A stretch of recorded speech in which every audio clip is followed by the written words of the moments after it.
بسم الله الرحمن الرحيم. الحمد لله رب العالمين، والعاقبة للمتقين،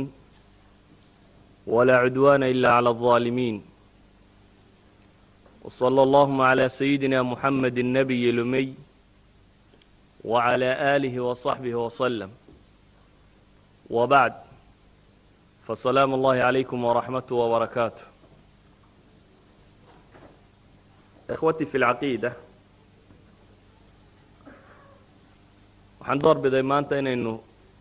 ka nidhaahno mawduuca walaalkay tilmaamay, iyadoo laga yaabo markii hore wixii maskaxdayda ka guuxayay inay waxyaabo badan oo kala ahaayeen, laakiin nadwadii shalayta halkan ka dhacday inba waxay i dareensiisay mala inaan wax ka idhaahdo mawduuc nooca ku saabsisan annadwa siyaasiya amis culimadu halka ku galaysay. waxaynu u baahanay inaynu tilmaamno macaalim iska guud oo laga yaabo inta badan inaad garanaysaan, laakiin aan jeclahay inaan dib idin xasuusiyo, waayo siyaasati lumma asiyaasa, inkastoo eraygu aada moodo wakhtiyadan dambe ama cusurtan dambe eray la nacay inuu eegyay oo kaanama siyaasa iyo siyaasiya waxaa markaad maqasho kaanama nifaaq iyo munaafaqnimo iyo wax la hadle laga hadlayo kale u eg tahay, laakiin waxaynu naqanaa siyaasati lumma inay tahay ricaaya shu-uuni innaas, ilaalin la ilaaliyo ummadda shu-uunteeda, saasa yasuusu yacni min hada alqabiil inay ka timi. dadka ilaaliya ummadda tanina inay dad gaara iska ahaayeen, oo xataa uu nebigu calayhi salaatu wasalaam ku tilmaamayo reer banu israa'iil, kaanat banu israa'iil tasuusuhum alanbiyaa kulamaa halaka nabiy khalafa nabiyun min bacdi walaa nabiya bacdi. wuxuu nebigu tilmaamaya calayhi salaatu wasalaam, banu israa'iil waxa siyaasadooda wadi jiray ama hoggaankooda hayn jiray ama hagi jiray ummadda. siyaasaddu waa hagitaan, dad la hago, salaa wanaagga lagu hago iyo xagga khayrka qabta. waxaa hagi jiray buu nebigu leeyahy calayhi salaatu wasalaam reer banu israa'iil ambiyo amase nebiyo. nebiyadaasi khayrkay dadka u hoggaamin jireen. kulamaa halaka nebiyun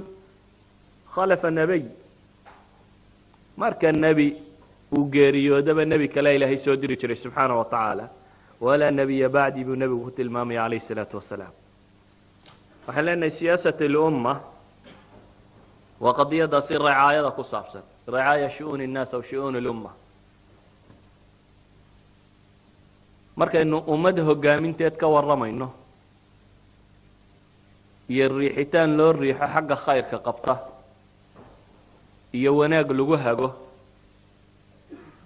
waxaa habboon marka hore in waxoogaa aynu ka nidhaahno malaa kooban caqabaadka ummadda haysta ee u baahan in laga hago markaasi ama loo toosiyo. cumuuman qofka muslimkii wuxuu rumaysan yahay kitaabka qur'aanka ah iyo sunnada nebigu calayhi salaatu wasalaam inay yihiin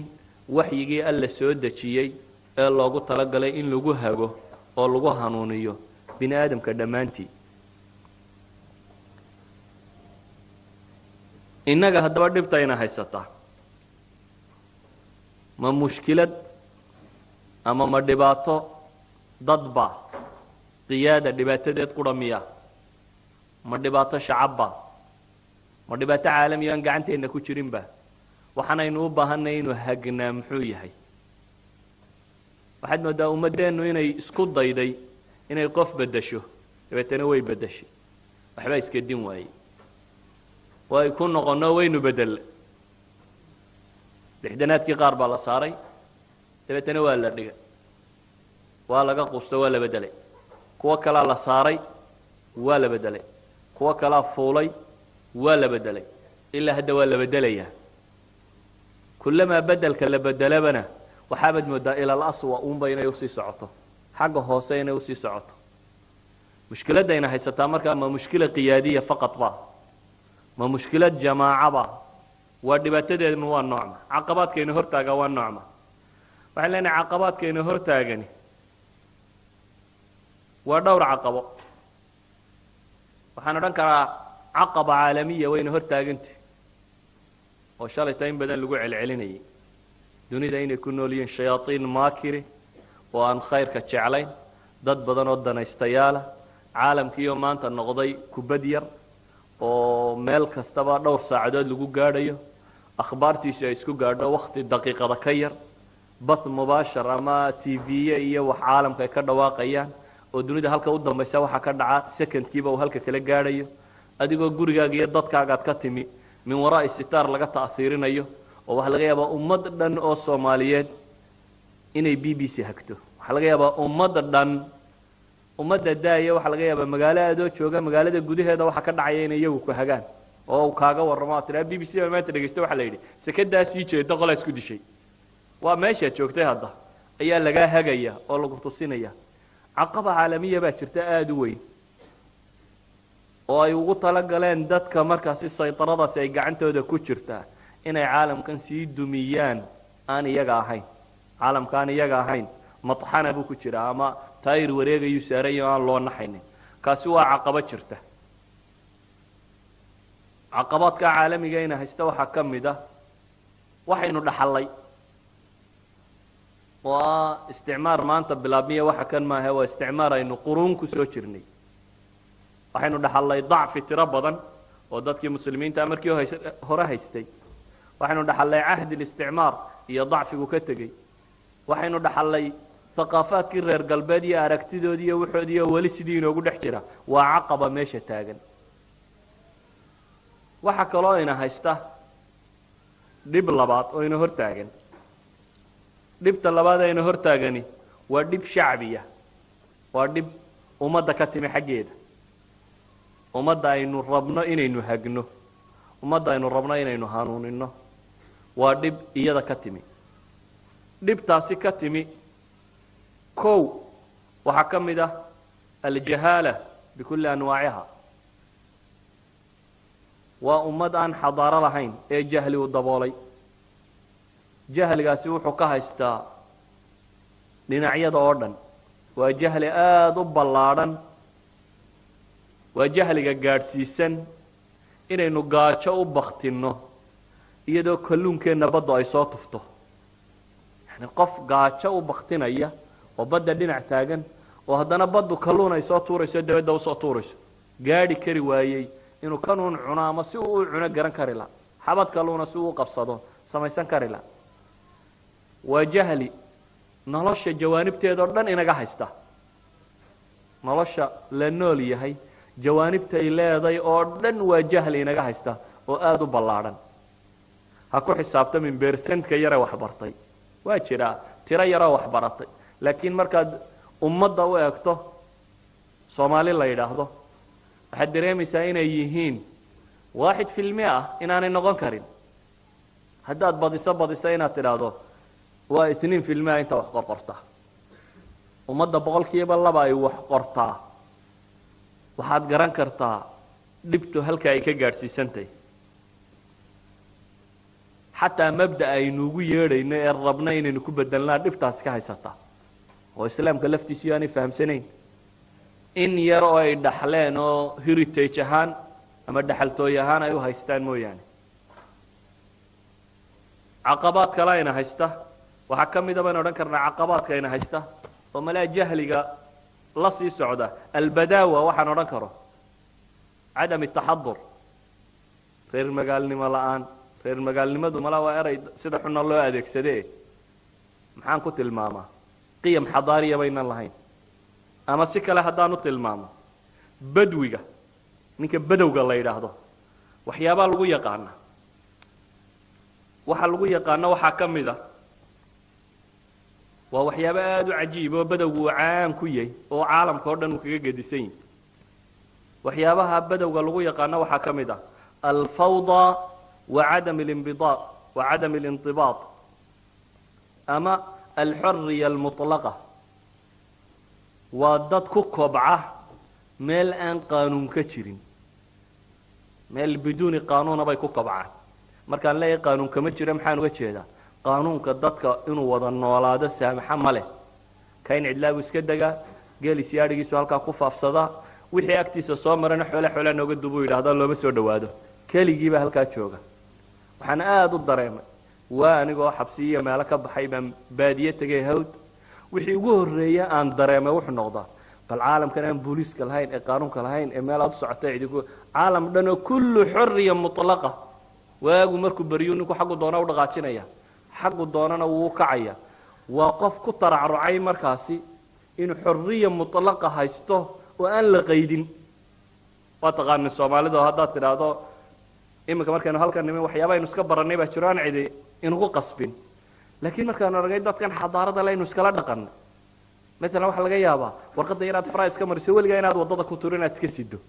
waqiyam xadaari oo lagu baray inaad waxan meelaha ka nuskagayn waxa laga yaabaa gaariga sigaarka lagu macabo haday ku qorantay inaad waliga ku cabin laakiin markaad baqaaxida Soomaalida tagto waad iska shidaysaa iyadoo ku qorantay lagu macabo way waxaad ogtay inaad u timi fawdawiya aan nidaamka iyo waxa jeclay markuu gaalka u galayo sigaarka cabbi maayo way waxa ugu qoran boodha sigaarka lagu macabo qaanuunka ixtiraamaya laakiin markuu adiga ku yimaado kondom boodh hadaad ku qortay uu cabaya sababta waxay tahay wuxuu ku ogiyay deena wada tiineen waar nagu cashuurin meesha baa laga yaabaa inuu ku yiraahdo hadda tidhaahdana war laayxadeena dhigaysta inaan meesha wax lagu cabin idan waa ummad ku taracrucday ama ku kobocday xorriya mutlaqa xorriyada mutlaqa ah waa bi'a fawdawiya waayo bi'ada noocaasi u kacdaa inta badan had iyo goor waa bi'o nolosha ay fududay marka dhan laga eego ay naadirtay al-ustaad maxamed qutb baa wuxuu yiraahdaa bi'ada caalamul islaamigu inta badan uu ku nool yahay buu yiri waa meel ay naadirtay qofku inuu gaajo u dhinto buu yiri waa meel ay naadirtay buu yiri qofka in baraf dilo iyo qabow waa meel kulayla ah buu yiri qofka aqallu tacaam baa ku filan yani dhulka qabow waa inaad in badan shaqaysaa wax badan cuntaa laakiin markaad meel kulul joogto cunada in yar baa kaaga filan oo aqallu tacaam baa qofka ku filan waa meel buu leeyahay qofku markaasi inta badan ay isaga barteen intan yarna in la iska heli karo si kastaba lagu helay shaxaad lagu heliya mid kale gurigiisa laga soo cunyaa inta yar beerka lagu toosinayna waa in la iska heli karo waa meel qofku dareemayo shalay wuu noolaa maantana wuu nooliyay waayaan mustaqbalka uga sii fikiraya berina waad iska noolaanaysaa waayo berrita waxay la tahay shalay siday ahayd unde maadaama shalay baa uu noolaa aan waxaan u khitadayn jirin u fakari jirin nidaam u baahnayn berritana muxuu uga fakarayaa soo sidii uu noqon mayso sida daraaddeed waxaa la fududay inay caynka noqoto bi'ada noocaas waxa lagu yaqaana cafawiya shadiida ama waxa lagu yaqaana qasr an-nafs waa dad aan u adkaysan karin maamul waqti dheer u baahan hadduu daacadnimo kasta kugu ogi oo wax ku yara dhibaa wax yara wadaano bil marka la wado oranayo waar waxa ma soo wadaan bil dhanba dadku daba socdo wax la haya may jirto way nafas tawiila male khutta baciida male waxa si oo dhamo ku adagtay ninka Soomaaliga ah aan idin tusinayaa maanta waxa la iqaata la sheegay imka haddaan idin wacdiyo oo idin raada ilaahay dartiya u bixinaya jeebka gacanta gelinaysa oo wada bixinaysa haddaan idhaano wariyada waxa la bixiyo maxaynu bixinaa haddaad tidhaahdaan aan idhaahdo 500 maanta dhiga waxa laga yaabaa in badan oo Soomaaliyeed inay 500 dhigto laakiin haddaan idhaahdo 500 sanad baan idinku qaybinaya bishii 40 karawnaad soo bixinaysa ama 20 karawne in misaal laazimaysa aad u malaynaysaa inay bishii 20 karawna bixiso bishan 20 kan inaga wada bixiya bishan ku soo ridaysaa ta dambe dadkii 600 ba ku soo ridaya ta ku xigta 300 qof intaanay sanad gaadhin baad arkaysaa in iyada ay kugu soo hareen 10 qof dadkii markii hore kunka way nafas tawiila male khutta baciidati al-amad ma qaadi karo waa umma badawinimo ku taracrucday waa sifa reer baadiyanimadu leeday oo ah inuu fawdawi iskaga socdo arrintiisu ay ahaato uun maxay kula tahay hadda waxaana la fuliyo wixii aan hadda la fulinayna inaanay qiimo badan lahayn in laga sii fakaro waxaan leenahay waa ummad noocaasi u kobocday ama afkaarta noocaasi haysata badawnimadu waxay kaloo leeday haddaynu nidhi waxay leedahay fawda iyo cadam al-indibaat waxay kaloo leedahay al-unf وسرعة اتخاذ القرار بيلاده البادينimadu waxay kaloo leeday ama badaawada sheegaya ونولل qalqalafsaniya aday ku dhisan nolol qalqalafsanaan iyo aday ku dhisan adaygu dhanna faa'iido kaleeyay dhanna xumu kaleeyay booskiisa markuu dhaco faa'iido leeyay markuu qofku jihaatamay markuu caynkay adaygiisu faa'iido leeyay laakiin طabciga iyo dhaqanka iyo akhlaaqiyadkiisa iyo waxa kan hadday qofka qallafsanaadaan waa yaro dhibaato.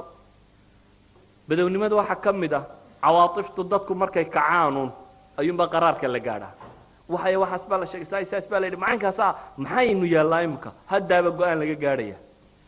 lagama yaabo in daraasa la sameeyo, lagama yaabo in waxaan la baadho, lagama yaabo in wakti dheer la qaato. hadda ayaa la isku dayayaa wax walba in go-aan rasmiyo dhaqso ah laga gaadho. weliba waxaa laga yaabaa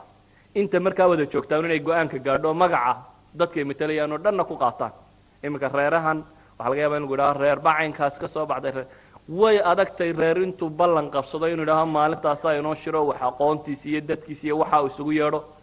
inuunbaa meel iska helisino intay wax gaadha unbay magaca reerkun ku iclaaminaysaa unoo reerkuna dhib badan kama qaba uu iska aqbalaya. waxaa laga yaabaa inta halkan joogtay in yaroo isku reere hadday maanta intay halkan wax ku qabato ay dabeetana soo iclaamiso in dadkuna ay yidhahdaan reer hebel baa shiray oo caynkaasay gaadheen. waayo waa qaraaraadkeen oo dhan baa waxay iskaga salaysan yihiin surca in loo qaato. ummadda badwiga ah waxay kaloo caan ku tahy tacasub alqabali ayay aada caan ugu tahay. tacasubka qabaliga ahi qabiilku society-ga qabiilka u noole waa qaab ka mida nudumka ijtimaaciga ee loo noolaado asliyan, laakiin wuxuu leeyahay boos iyo meel ku cuntanta. waayo waa heer ka mida baynu odhan karnaa heerarka dadku uu u noolaado. waayo dadka badwiga ahi ninka baadiye jooga ee ahlu baadiye qabiil ka tirsani cashiiro ama qabiilo ama reer buu fardi ka mida yihi. reerkaasuu hiil iyo hooba siya ula taagan yihi. waxa reerkaas korkooda ana waa saaran yihi, waxa uu xuquuq leeyihina wuu leeyahy. marka loo eego reerkan muxuu ugu tiirsayay, marka loo eego waxay yidhaahdaan asraac min ajli albaqaagay sheegaan inuu noolaado reerku waa inu wada saxansadaa, la wada guuraa, wax laysku taraa. haddii xooluhu reerkan saasuu uga tirsanyay. wuxuu kaloo uga tirsanyey reerka wax allaaliya waxa ku soo kordhee duulimaad iyo weerar iyo wax kastaba waa inuu ka tirsanaadaa. ninka reer baadiye mambuudka laga dhigo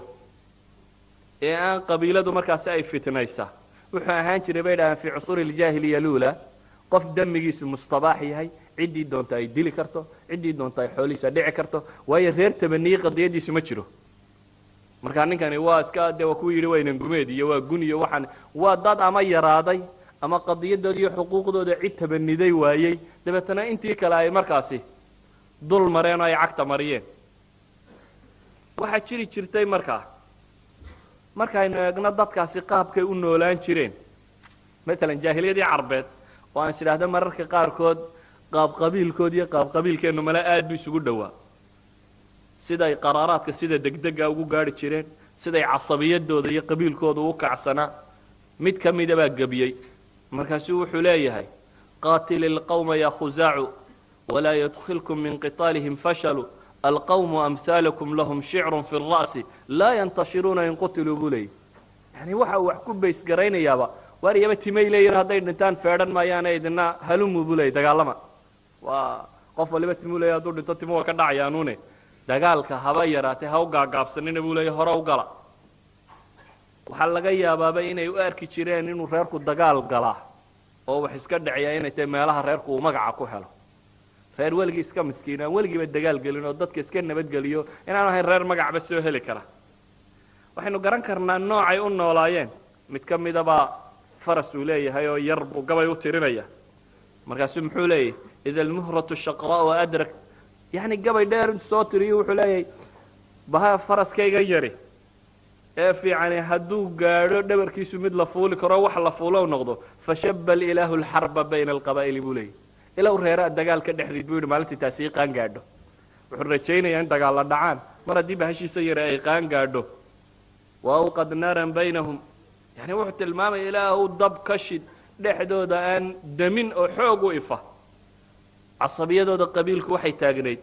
kuwii uu tilmaamayey shaacirkoodu in ana lam ansur akhi wa huwa ظaalimun cala alqawmi lam ansur akhi xiina yudlamu. wuxuu lahaa walaalkay buu yidhi haddaanan u hiilin marka uu wax dulminayo ma berrinta marka la dulminaya wax ka dhicinayaa buu leeyahy yani in adeerkay markuu wax dulminaya buu leeyahy haddaan dulmiga ugu hiilin waayo ma berri marka wixiisa la dhacaaban haddaan wax hiilinaya buu leeyahy maanta wayna raaca waa kii kale mid kale lahaa wamaa ana ilaa min ghuzayin gawat yani anu miyaan ka tirsanin reer hebel mooyaane buu lahaa reer hebel hadduu lumana waan la lumi un hadday jannada galaanna waan la galin weeyaan hadday naarta galaanna waan la geli doonaa waxaad ka garan kartaa ashcaarta jaahiliga markaad dib ugu noqoto shaacir jaahiliyaba reerkoodu canaananaya reer kalena wuu ammaanaya reerka kale muxuu ku ammaanaya reerkooda se muxuu ku caayaya ammaanta reerka kale uu siinaya waxay tahay nin iyaga ka mid oo qaylinaya yimo hayaayay leh dabeetana may odhan buu yidhi war maxaad ka qaylinaysaa seeftay la dhinac carareen buu leeyahy idinkuna marka tolkiin soo qayliyaan baa odhanaysaan buu yidhi maxaa dhacay wuxuu ka xanaaqsanyay maxaa dhacayda in la isweydiiyo marka wuxuu leeyahy marka ay soo qayliyaan laa yasaluuna akhaahum xiina yandabuhum fi naa'ibaati calaa maa qaala burhaanu buu lahaa ma weydiiyaan buu yidhi reer hebel markuu walaalkood dagaalka ugu yeedho ma yidhaahdaan war waxaanad sheegaysa maxaa dhacaya see wax yihiine way dhinac ordaan idinkuna tolkiin baa qaylinaya waa iska aamusantiina waa joogtaan yacni waxay ahaayeen bulshadu badaawada loo yaqaano saddexdaas sifaynu odhan karnaa bay leeyihin inay ummad nidaam aan ogolayn yihiin oo nidaamka aada u neceb aan u hoggaansanayn waxooduna fawdo iskaga salaysan yihin inay yihiin bulsho had iyo goor lagu yaqaano qaraaraadkoodu si degdega inuu u go'o inay yihiin dad lagu yaqaano walaa acmaa inay siiyaan qabiilka ama casabiyada waa caqaba shacbiya idan waxayn leenahay quwa caalamiya way jirtaa oo waddankeenna iyo dadkeenna iyo ummaddeenna khalkhal gelinaysa waxaa kaloo jira baynu leenahay jahli shacabkeenna haysta waxaa kaloo jira baynu leenahay xadaaradeenno xadaaro badwiya oo reer baadinimo ku salaysan intaa waxaa raacdoo kale baynu leenahay min xayثu alqiyaada sayطaraة alcilmaaniyiina fi اlxukm dad cilmaaniyiina malaa cilmiba maahe waa caalamaaniyiin nisba ila alcaalam dad caalamaaniyiina caalamaanigu waa maxay waa dad diidan inay nolosha u hogaamiyaan ilaahay yacni tawajuha siyaasi alislaami waxa weeyaan in dadka ilaahay loo hogaamiyo waa tacbiid اlbashari lilahi subxaanaه wa tacaala bini aadamka o dhan in alle looga dhigo alle loo hogaamiyo weeyaan siyaasa alislaamiya wax kale sheegi mayso laakiin kooxdani waa koox rabta inay taa ka reebto oo ay yidhaahdaan cuquushayada iyo afkaartayadaanu ku maamulayna waa secularismkaynu maqli jirnay reer galbeedka caanka ku ahaa fi'adaa yar oo isticmaarku uu rabaystay oo isagu uu tababaray oo aada wax u baray oo uu baray in ay bulshada isaga gadaashi hogaamiyaan ayaa isagu markuu tegay hoggaankii qabtay yacni waxaan odhan karaa isticmaarku intuu albaabka ka baxay ayuunbu daaqadda ka soo galay khalas waxa isgediyey wuxuunbuu ahaa ninkii meesha fadhiyey erayada aadka u cajiibka le aan dib u xasuusta waxaa ka mid ah lixdanadii ayaa waxaa la yidhahdaa nin soomaaliyeed oo kristan ah yani fi ayaro soomaaliya jirto cadan iyo meelahan intay baadarigii gashay oo ingiriisku gaaleeyey oo markaa xoogaa uu soo baray oo christianity qaadatay ayaa baarlamaanka isu soo sharaxay soomaalidu markaasi waxaa la weydiiyey ninkan baarlamaanka saad u helaysaa baa la yidhi baarlamanka aduu nin kristanaaba tahe soomaalidu say kuu dooranayaan wuxuu yidhi tolkay diin taa ka yaro qiimo badan bay rumaysan yihin yani kristan iyo muslim maaha wax lagu kala dooranaya lagu kala saaraya arrin kalea jirta buu yidhi nin reer hebela baan ahay buu yidhi oo tolkayna reer hebel bay rumaysan yihin yani mashkilad maaha inaan kristan ahay inaan muslim ahay kaan ahay arrintii waxa weeyaan inaan reer hebel ahay mar haddaan reer hebel ahayna wuu imanaya ficlanna wuu yimi waxaan leenahay qadiyaddu maxay ku salaysanayd dad cilmaaniyiin oo aan mabda'a aynu rabnay in laynagu hogaamiyo aynugu hogaaminayn baa caalam alislaam oo dhan xukumay waa iskaga mid kuwii magaca kristanka la baxaya kuwii magaca muslimka sitay waayo isku manhaj bay wateen isku qadiyad bay siteen isku mabda' bay ahaayeen isku diiwaan bay xambaarsanaayeen waxaaba laga yaabaa kii magaca kristanka watay isagu inuu dee caddaystay oo la garanayo oo lalahaa waa gaal hebel inkastoo la daba socday laakiin kan muslimna waa loo haystay waxaana isagaa dadka ku waday waxaan leenahay taasina waa caqabo kale oo meesha taalla waxa meesha yaal baynu markaa leenahay ummadda aynu rabno inaynu hogaamino oo aynu ku hogaamino islaamnimo caqabaadkaas baa haysta baynu leenahay caqabaddaa caaalamiga ah iyo taa shacbiga ah taa shacbiga ama daakhiliga oo aynu ku sheegi karna inay tahay ummad jahli hayo aynu ku sheegi karna inay tahay ummad aan xadaara lahayn ee ahlulbadwi ah aynu ku sheegi karna inay yihiin ummad ay u taliyaan dad cilmaaniyiini intaasoo mashkilo ayaa isugu biiray ummadda intaasoo mashkilo isugu biirtay sidee baynu u noolayn karnaa markaasi ama se u soo saari karnaa maxay tahay macaalim asiyaasa alislaamiya maxay tahay macaalimta aynu u baahanay inaynu ka intilaaqno oo ka bilowno si aynu ugu soo celinno islaamka dadkii si aynu manasat alxukm ama heerka maamul u keenno dad islaamiya si aynu uga dhigno nidaamka nidaam islaamiya si aynu u helno dad fiican oo muslimiina dhowr arrimoodba waa laabud markaa inaynu ka fakerno arrimaha laabudkaa inaynu ka fakerno waxaa ka mida baynu leenahay arrinta ku saabsan mafhuumka siyaasiga islaamiga inuu caddaado inuu waadix noqdo aada u cadiye siyaasadda islaamigii mafhuum caqiide ah bay ka bilaabantaa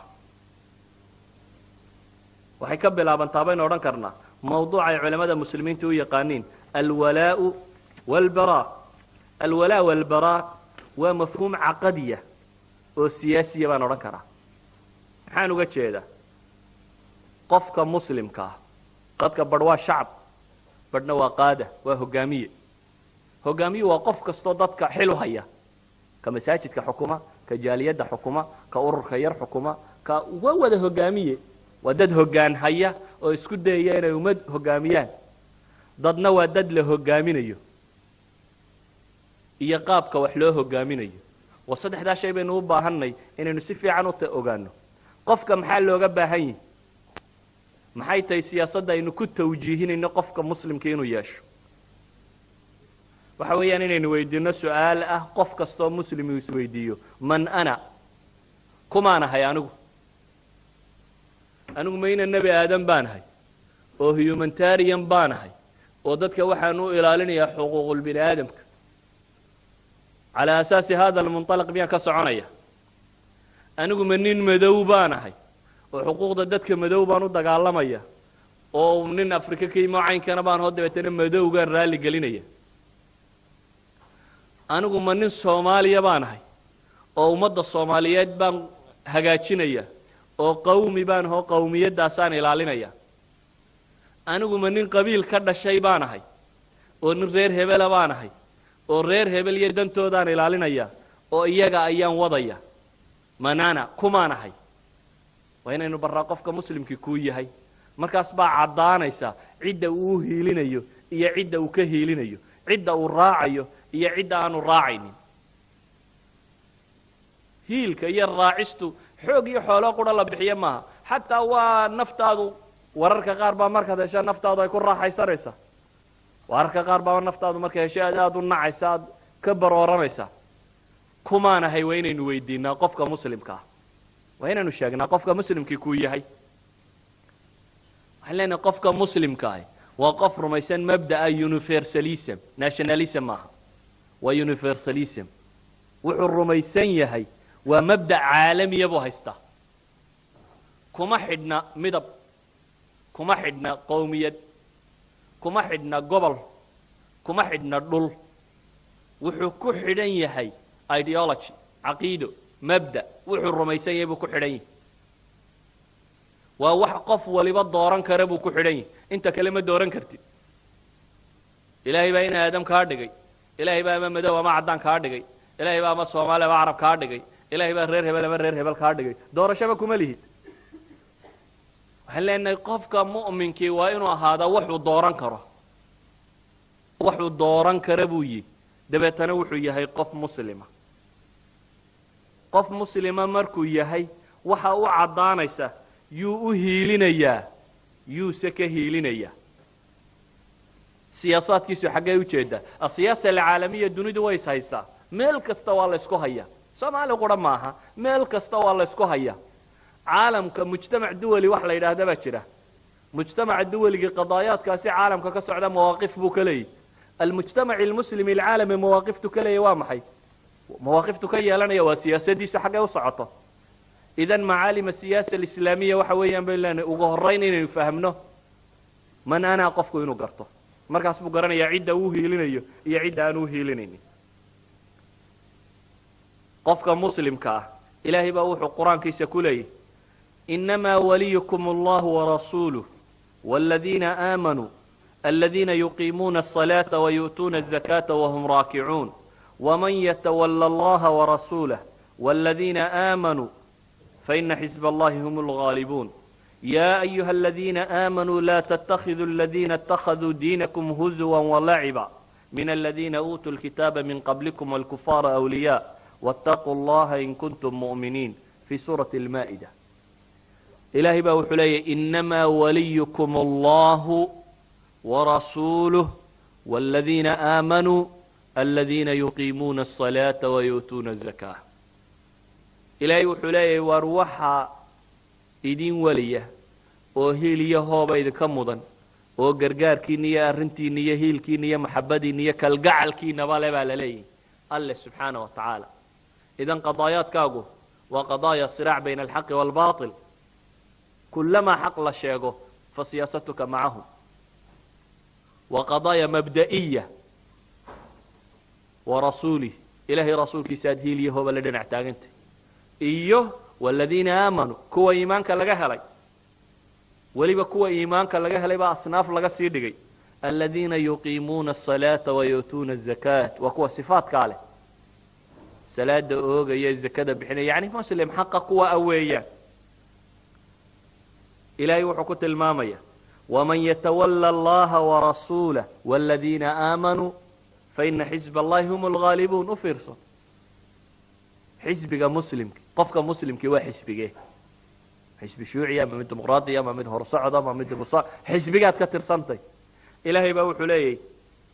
وحاده لنساء أقرقار سواء الله يا رسول كيسا يا كوا مؤمنين تا انت أصبح انت إلهي حزب قرس كقد جيبا إلهي وحلي فإن حزب الله هم الغالبون إلهي حزب كيسا كوا غالب كاه يا أيها الذين آمنوا با إلهي مركالي لا تتخذوا الذين اتخذوا دينكم هزوا ولعبا واركوا إيمانك لغا هلا يوبا إلهي لي هكي لننا كوا أنت لا سارانين أما كوا دينتين كدكتي دالكيا جسكيا waxa lagu ciyaaro ee ahlu kitaabka kamida iyo gaaladii kale idinka horeysayba wal kufar awliyaha ka dhiganina balay kooxaha ha u hiilinina wattaqullaha in kuntum mu'minin waxilana marka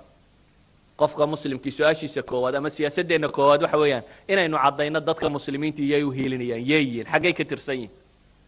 khalalka ka ku jira waxana aad u xasuustaa من هبين دويد بوحة محاضرة جيدري أحمد أبو اللبن عالم كمسلم كي حقا دقن مركزو حسون نقلية لبا قول وآدو غريبة وجرايد كعالم كقرية قول ككواد حويان باكستان أي وحا كدعي دورشو ضدك كقيب قال وحا كمدا أحزاب مسلمين كما هدلينا مسألة داين لقلا ما بنانتاي ما بنانا مسألة سوا مسألة كله لكن waxaan ku tilmaamaya qaba inay banaan tahay hadana bal aqliyadkoodu siday u fakarayeen doorasha la sameeyay kuwii islaamiyiinta ahaa ee marka iyagu ku dhawaaqayay islaam baan u gargaaraynaa dhanbay mareen الجماعة الإسلامية iyo kuwaas ay hogaaminayaan kuwii u dhawaaqayay النظام الديمقراطية iyo nidaamada dimuqraasiga ku salaysan reer galbeedka iyo waxaas baan u gargaaraynaa ku dhawaaqayna dhanbay mareen qolo nin markaa dawadnimo lagu tuhmayay soo wadaan iyo mabdiisi iyo mashruucaadkiisi qolana waxay soo wadaan gabadh yar oo reer galbeeda oo Mareykan iyo meelaha ka timi oo afka soo casaysatay oo dabeetana wadayana mabdaas galbeedka ka yimi bulshadii waxa la weydiiyay istiftaag waa maxay bulshada waxa la weydiinaya markhaataan idin weydiinay kaayaga xaq u leh inuu dadka xukumaa bulshadii la weydiinaya sanaaduq al-iqtiraac macna kale ma leh waa dad bulshada inuu xakam ka dhiganay yiri oo ina kala xukumaya maxay nagu kala xukumaya war kaayaga xaq u leh bay leeyeen inuu xukunno wax bulshadu marka waxay leedahay dacidaas xaq u leh ugu ridaysa fawdkanaad ku ridaysa macnihiisu waxa weeyaan حق له إن تحكمته وشهادة شهادتنا الإسلام كميل بك شكتاد خطرة شهادة الزور مرخات بينا له حزبي أنا كوكتين ضد خيامين أيو قيامها مركز يقول ردو markaad ugu ridda uu ninkii meesha fuule oo wax dhibo aakhira qiyaamaha kuwa loo qabsanayaad ka mid wuxuu dhibay kaligii maaha waayo waa taqaanay waana la garanayay xaqu wax u wado adaana codka kan siiyey macnaheedu waxa weeyaan adaa ka raali ahayn dadka kan la dulmiyo oo sidatan u siiyey qiyaamaha ilaahay adigu wax kaa weydiinaya wuxuu gubay ninkaasi oo dhame waayo waa mowqifkaagii siyaasiga ahayd istaagtay qofka muslimkii mowqif siyaasi oo cad waa inuu yeeshaa shahaadada wama yaktum إلهي القرآن كوحنا قلت الماما يقفك شهادة قرية دنبك أوليه سيدة وحنطي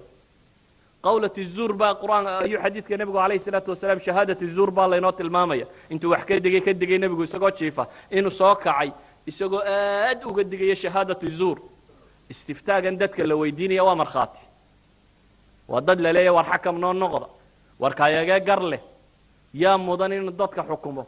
كايا مبدأ في عن كايا عدالة وضع dadka la weydiinaya istiftaagu yay ahaayeen waxa ahayn mujtamac muslim Pakistan waa mujtamac muslima saxiixa ma waxa guuleysatay Benazir Bhutto waxaanay qabsatay Pakistan waxay guuleysatay markhaatibay muslimiintii u fureen inay iyadu fiicantay hada bas dadka u furaya kamida al-ustad Khalil al-Hamidi rahimahullah ayaa markaasi jariidatul mukhtaar buu ku qoray waxa la yiri war maxaa u khasaarteen foodkii soo idinki dadka islaamiyiinta ee caynkane kitaab iyo sunna ku dhawaaqay islaam sheegayay ummadda Pakistan ay ummad muslimiin ahayd soo idinki kalsoonida qabay haday doorasho dhacdo oo naag iyo la isdhinac dhigo naag mabda gaaleed wadaya la isdhinac dhigo dad muslimiina mabda islaamiya wada in muslimiinta la dooranayo soo idinki sheegay maxaa u khasaarteen sidoo waxyaabaha aanu khasaarnay ugu waaweynaa waxa kamid ah buu yiri jamaacatu tabliiq ba Benazir Bhutto ugu riday buu yiri انتبهوا إلى هذه القضية جماعة التبليغ ما تهمي وضد مسلمين وضد ربين إسلام كوها الجمان وضد دون يين نفط وظهران جولة انت أسيو سميانا واركتين ودى سنة أي في سبيل الله وبحيا انتو سوريقو وعرق وردن صامر وداعية وحصوش يقول ضدك إسلام كوير كم قف باركتين خمر عبية وخمر غيتشوشية إمي ساركتين سوق مريو أي صلاة دبر إمن سوما دركت قف يدين تكو صدره حسنات كده اسكما هينو يعني مركا نقطة تلماميو وما تشيدا دورس عن دوريو لكن وحنو تشيدا مسلمكو وجهدي سياسي جينا أنا وعضين مفهوم الولاء والبراء بيهيدين وقفكو تاغين يهي ومفهوم عقيدي يا مضن إن دوهي لسو يا مضن سينت كهي لسو وحن رجيني محاضرة كصاب سنين ولكن ومالبريتا قالي دونه جزاه الله عنا خيرا si fiican inoogu ballaarin doono laakiin anigu wuxuun baan rabaa inaan ka hadlo jaanibkeeda siyaasiga ah oo ah waayo walaagu uu jawaanib badan yahay laakiin waxaan leenahay mafhuumka siyaasiga islaamiga wuxuu ku salaysan yahay yaa mudan in loo hiiliyo jamaacatu tabliiq bimalaayiniha waxay ugu riday bay leeyihiin maxay Benazir Bhutto sababtu waa maxay mafhuum alwalaa'i walbaraaba fi uqul almuslimin wali an waadix noqon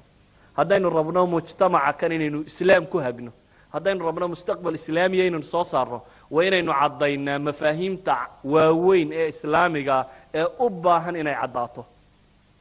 sida daraadeed tusaalaha labaad ee soo qaatay Ahmed Abu Laban xafidahu Allah wuxuu leeyahay Turkiya ayaa iyana sanaaduqdi foodka la yimi xisbi الرفاه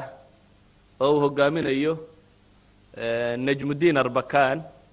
oo بروفيسور معروف في عالم الغرب بو بروفيسور معروف ku yahay fannigiisa caalimkaasi muslimkii uu hogaaminayo oo ku dhawaaqaya al-khilaafa ar-rashida baan umada ku celinayna waxaana soo celinayna khilaafadii dadka muslimiinta ka luntay iyo ahzaabtii cilmaaniyiinta ee lahaa waxaanu rabnaa an-nudam al-gharbiyya reer galbeedka ayaa la yiri sanaaduq al-fawt baa la dhigayaa waa sanaaduq al-ikhtiraac oo kaaso dadka la weydiiyay سؤاشي باتمي يا حق لينو ماشا مامولو دادكي كوري دي فودتك وحا كمدها جماعة كمدها جماعات كإسلامية وتيار النور السياه تيار كسي وكوح كمدها كوحا إسلامية عالم وينو مسلم يكدم بيان عالم كي وقت كي تاتور كي النولا وعالم رنتي دين إسلامي ugu soo halgamay wax weynna u soo qabtay waqtigii culimada la laayay ee la cadaadiyay ee inta la soo qabtay Turkiga oo dhan waxay caalim lahayd inta meel la isugu keenay buu madaxa ka wada gooyay mar qura in yarba ka firdhatay oo Sheekh Islaamkii Turkiga markaas ay kamid yihiin Mustafa Sabri ninkii la oran jiray Masar degay Falastiin iyo Masar iyo meelaha waxoogaa yaro firdhaday mooyaane waxay Turkiga caalim lahayd intuu qabtay Kamal Ataturk buu madaxa ka jaray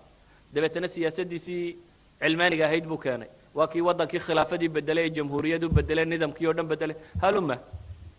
dabeetana caalimka kani wuxuu isku dayay dadka caqiidadii iyo waxoodii iyo mabaadi'dii ba ka fasaaday inuu islaamka ku celiyo jamaaca saaxadii siyaasiga ahaydna way xirantay marka juhuudiisu umay badnayn fi saaxa siyaasiya jamaaca islaamiya jirto isaga ku taasurtay oo ilaa hadda nool waa jamaaca islaamiya oo degan oo islaamka wada waxa la leeyahay markii sanaaduuq iqtiraac la yimi gartay ninka leh waxaan ima banaanay iskaga tagay waxba ku ridin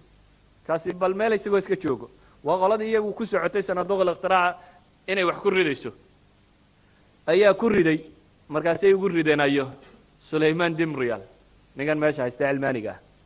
waa cilmaaniyada caalamka islaamiga waa weyn macruufka abu kamidi ayay ugu rideen meesha marka maxay yaala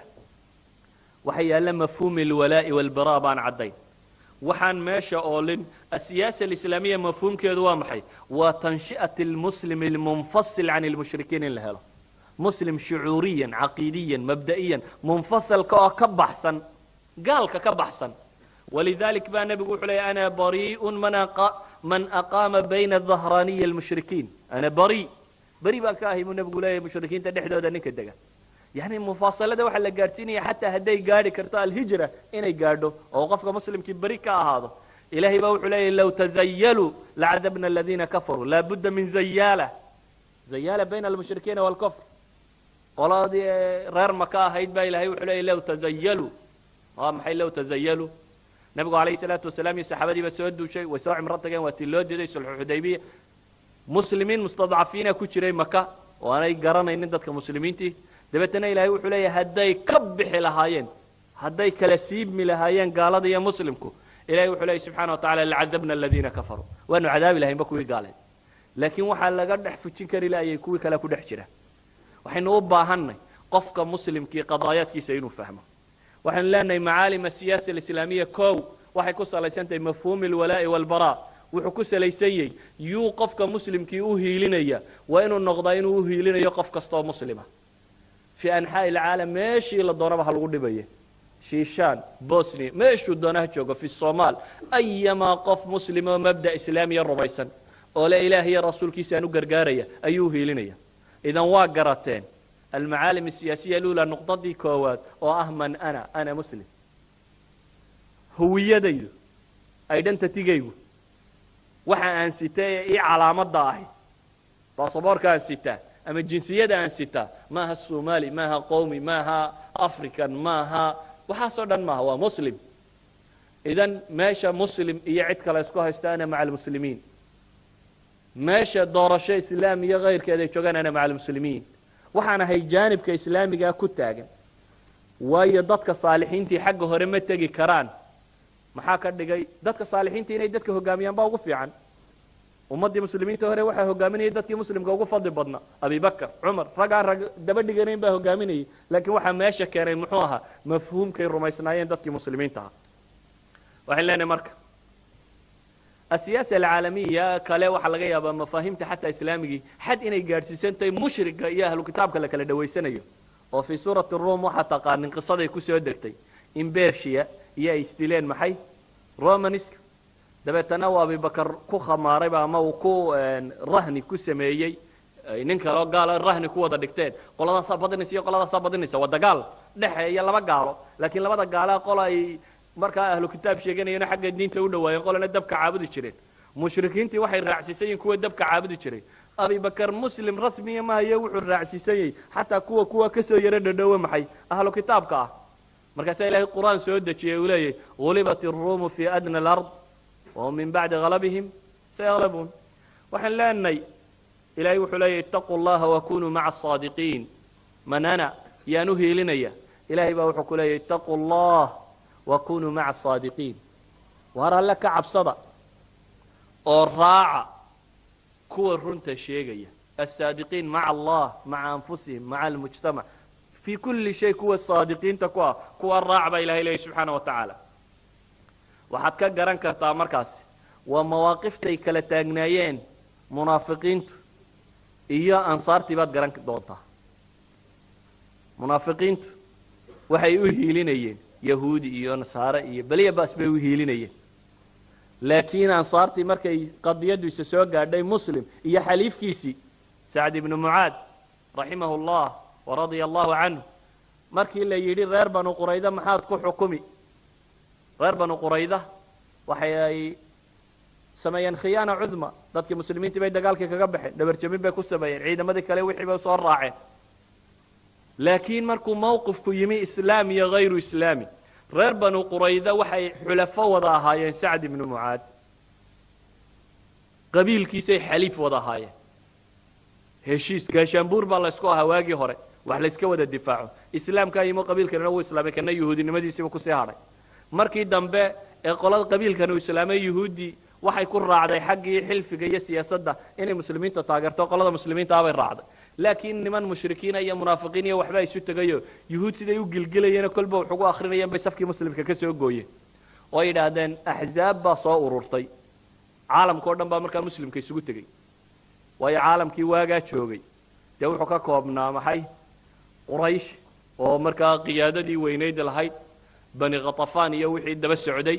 yahuud iyo waxay caga ku wateen waa ghaswat al-ahzaabka siirada ku maqashaan ahzaab oo dhan baa isu tagtay waxa la isugu tagayeen muslimka la dabar gooyo dabeetana waa tii cunan qabad bil madiina lagu wareegsanaa ghaswat al-khandaq waa tay dhacaysay waqtigaasi oo nabigu kula heshiiyay qoladan inaanay dabar jabin ku sameeynin reer banu qurayda oo madiina in la wada difaacdo ayaa waaxid yahuudiya oo xiyay ibn akhtab iyo waxba intay u soo galeen u soo dusayo barnaamijkii baabiyay يهودي waxay aqbashay intay ballankii dumisay inay muslimiinta dhabar jabin ku sameeyso ilaahay baa jabiyay ahzaabtii markay jabiyeen muslimiintu isiraahdeen fadhiistana waxya soo dagay nabiga kaleey salaatu wasalaam malaa'iktu la leeyahay hubkii maanan dhiginayna keeno reer banu qurayda lagu soo duulay reer banu qurayda duulimaadkoodii markuu yimay muddo la hayayna in xisaar baa la go'doomiyay go'doon dabadeedna waxay aqbaleen xakam waxay yiraahdeen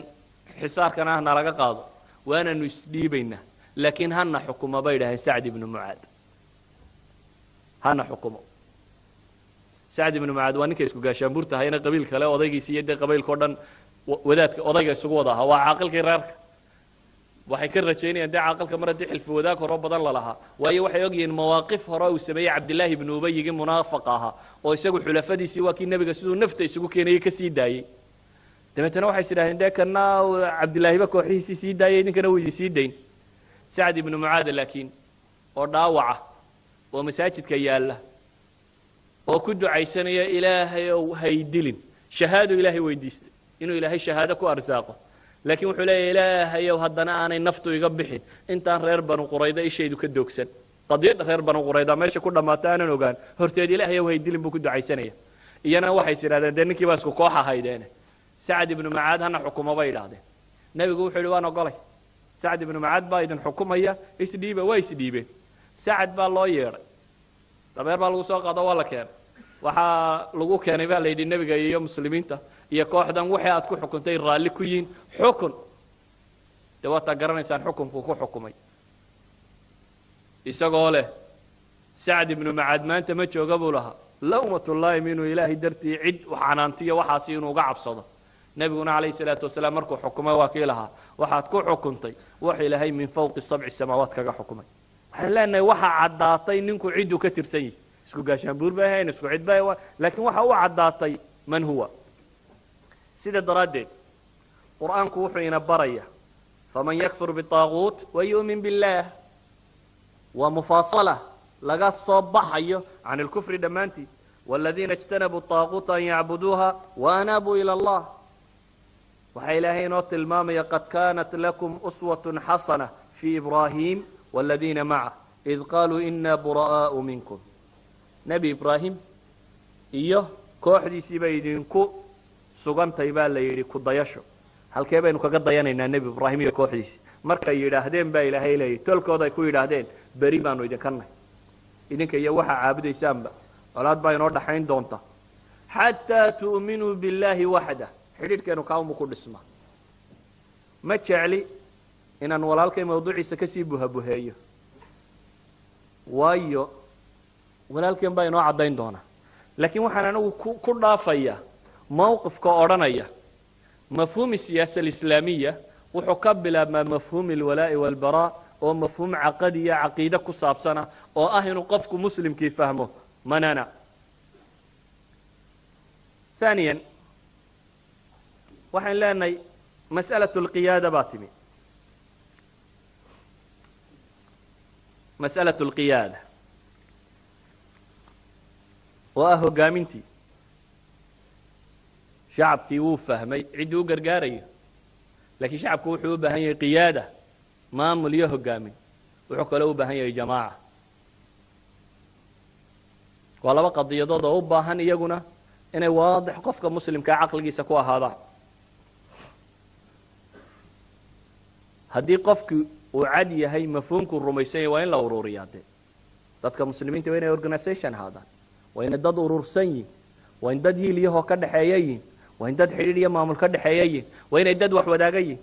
walidalik baa waxaa taqaanin ahlu sunna waljamaaca waa musطalax ay culamada muslimiinta ku tilmaamaan dadka ugu fiican muslimiinta ama dadka haysta طريقي النبي محمد عليه الصلاة والسلام أهل السنة بالغ شاقي سنة محمد عليه الصلاة والسلام بين رأسيسين كو وحق الله لغو شاقين ين أهل الجماعة مفهوم كسياسي جاي نوبا حنا إنه يمد إنه فهمتا وين نقضى مفهوم كأنه يمد مسلم كي مدهات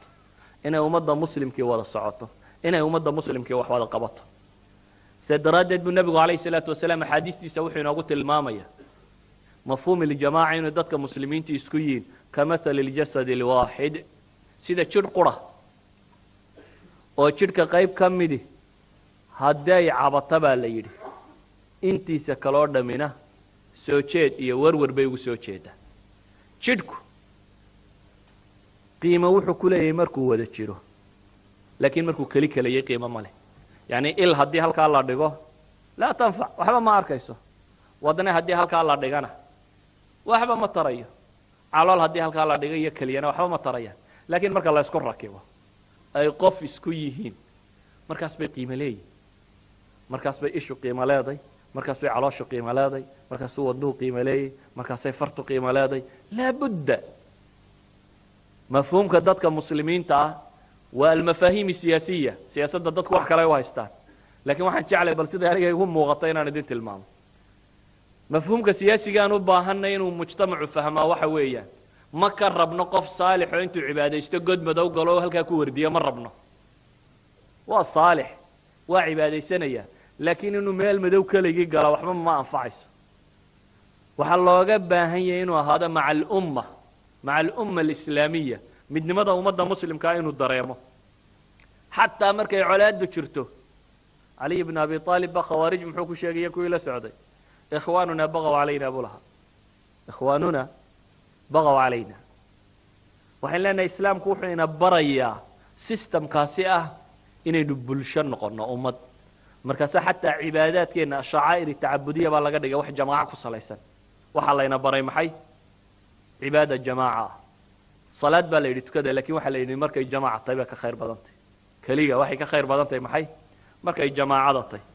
وحالينا بري إن أي نرهبنا وح الله لي وح جماعة حمينية هايس عاينا هايس ماجينا هايس دبر تشديننا هايس طلمننا هايس وح نودا من جماعة حمينية سي جماعة السليم النقطة يلي وح سردن شوشية وح الله ينبري جماعة ولي بينها هاتو جماعة منظمة شرته أمة الإسلامية جماعة أمة مبعثرة إذا وح لنا dhibaatooyinka ina haysta haday kamid bulshadaynu ku barbaarno fawdawiyiin oo nidaamka aqoon caynkan waxaynu u baahanay fardigeena muslimka inaynu ku barbaarino qof idaariyo wax maamuli karo fakarayo garanayo inuu noqdo sadaradeed ayaa nabigu kaleey salaatu wasalaam goob walba muslimiinta waxay hayeen goobo munadama yani taabirta cajiibka waxa kamid ah inuu saxaabi yiraahdo nabigu kaleey salaatu wasalaam dagaalka wuxuu noo safi jiray buu leeyahay sida uu salaada noo safo بالتعبير كوفيرس سيدا وصلاة ناصفة يدقالك الناصف جري يعني لابد من صفوف لابد من أمة منظمة ummad maamul iyo nidaam leh waa inay jirtaa. walidaalika waxaan leenahay salaadaheenni, cibaadadeenni, soonkeenni waxaa laga dhigay ummaddu inay wakhti qura wada yeelato. xajkeenni waxaa laga dhigay inay ummaddu wakhti qura isu wada timaado. zakada aadaab ijtimaaciya baa laynoo sameeyey. waxaasoo dhammi waxay ku tusinayaan inaynu u baahannay caqliyo jamaaceed inaynu dadka ku abuurno. caqliyo jamaaceedna abuurmi mayso caqliya tandiimiya inaynu samayno mooyaane. caqliyad maamul iyo nidaam aaminsan, caqliyad xerownimo ahi waxba ma tarto.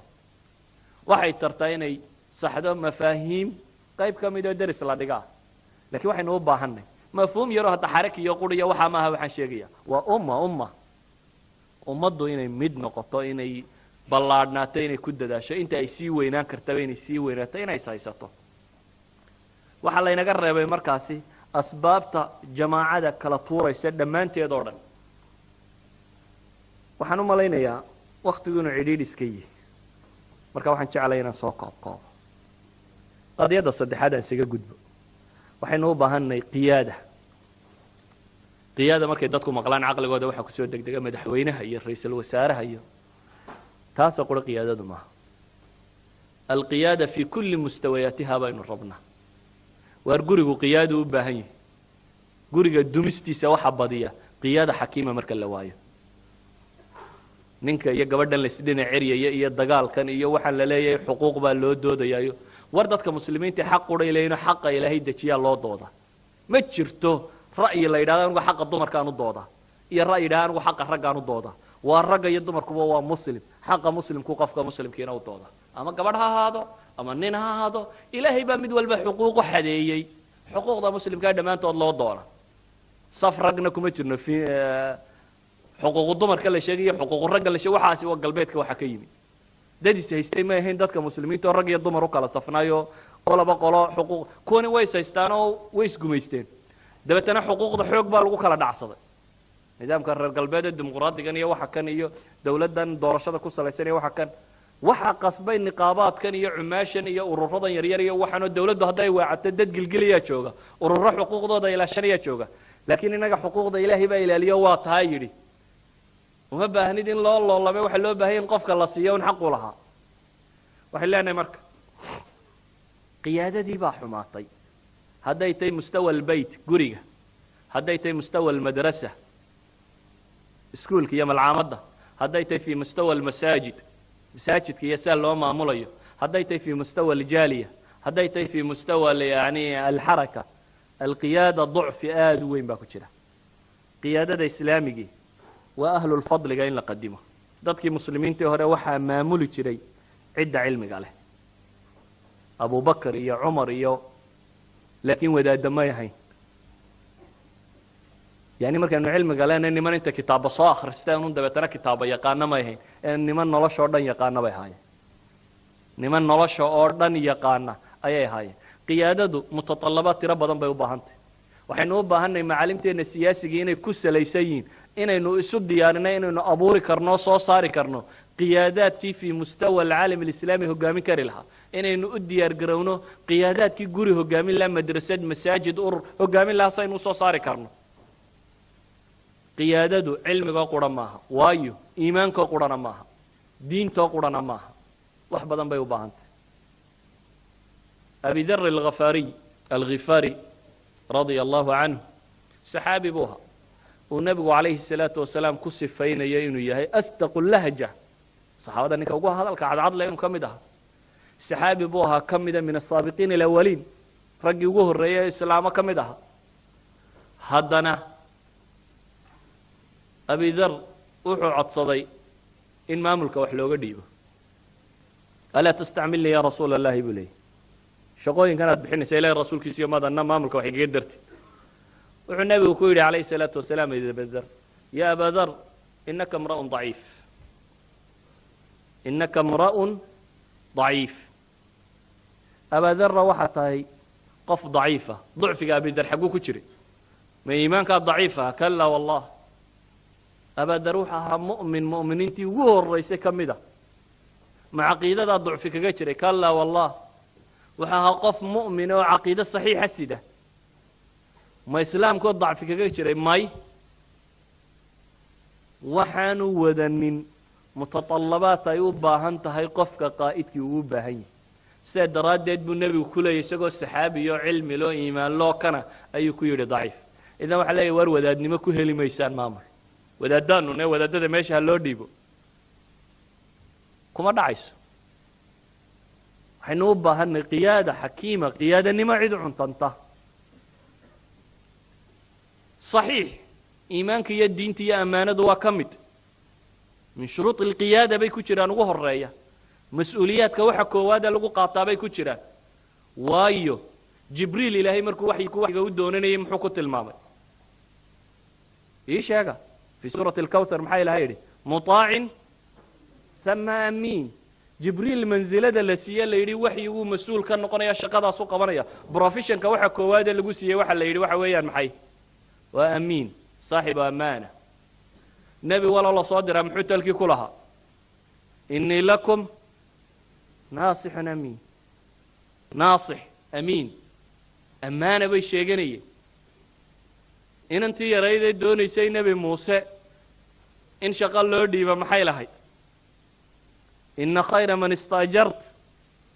alqawiy alamiin ammaana bay tilmaamaysa cifriitun min aljinni muxuu lahaa markuu lahaa anaa soo qaadaya carshigii balqiis mid baa yidhi anaa keenaya intaanad meesha ka kicin cifriit min aljinni baa yidhi anaa keenaya muxuu jinku ku dacwoonaya u shaqada ku doonayay mu'ahilaadku watay shahaadaadku watay maxaa ka mid ahaa wa innii calayhi laqawiyun amiin buu lahaa xoog badni iyo ammaanaba waan leeyahy alammaana waa min addiin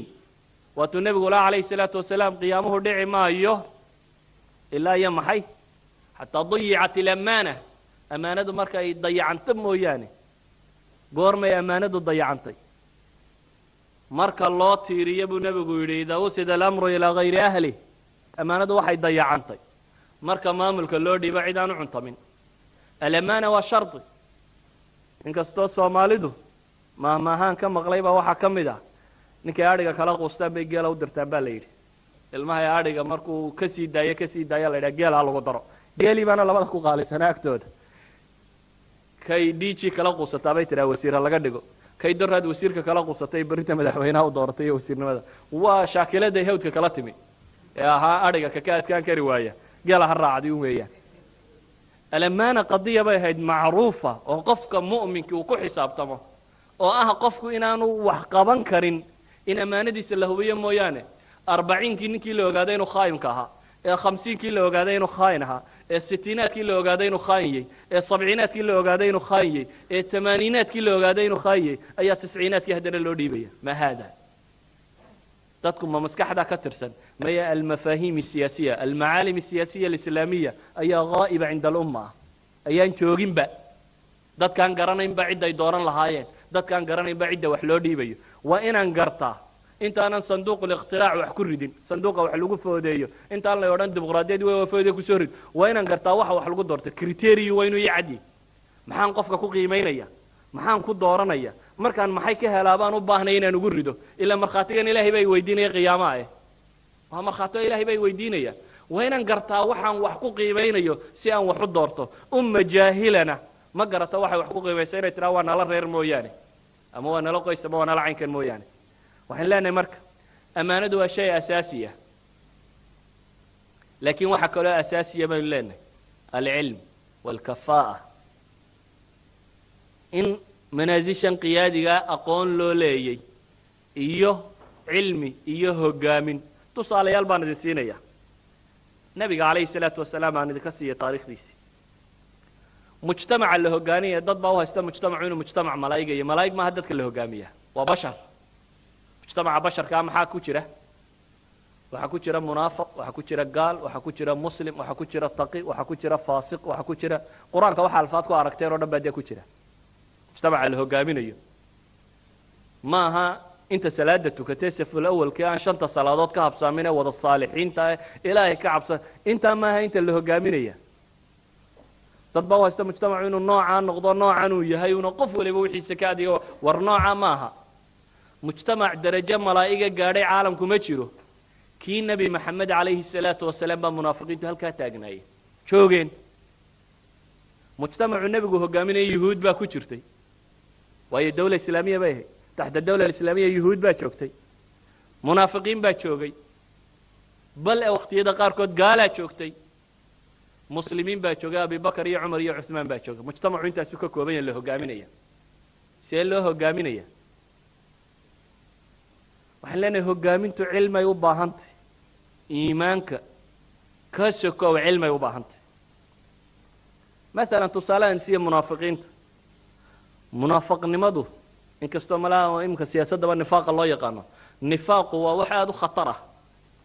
suurat albaqara ilaahay markuu muuminiinta ka warramayo 5 aayadood buu ku sifeeyey gaaladii markii laga warramayna 2 aayadood oo qura lagu sifeeyey warkoodaas ka cad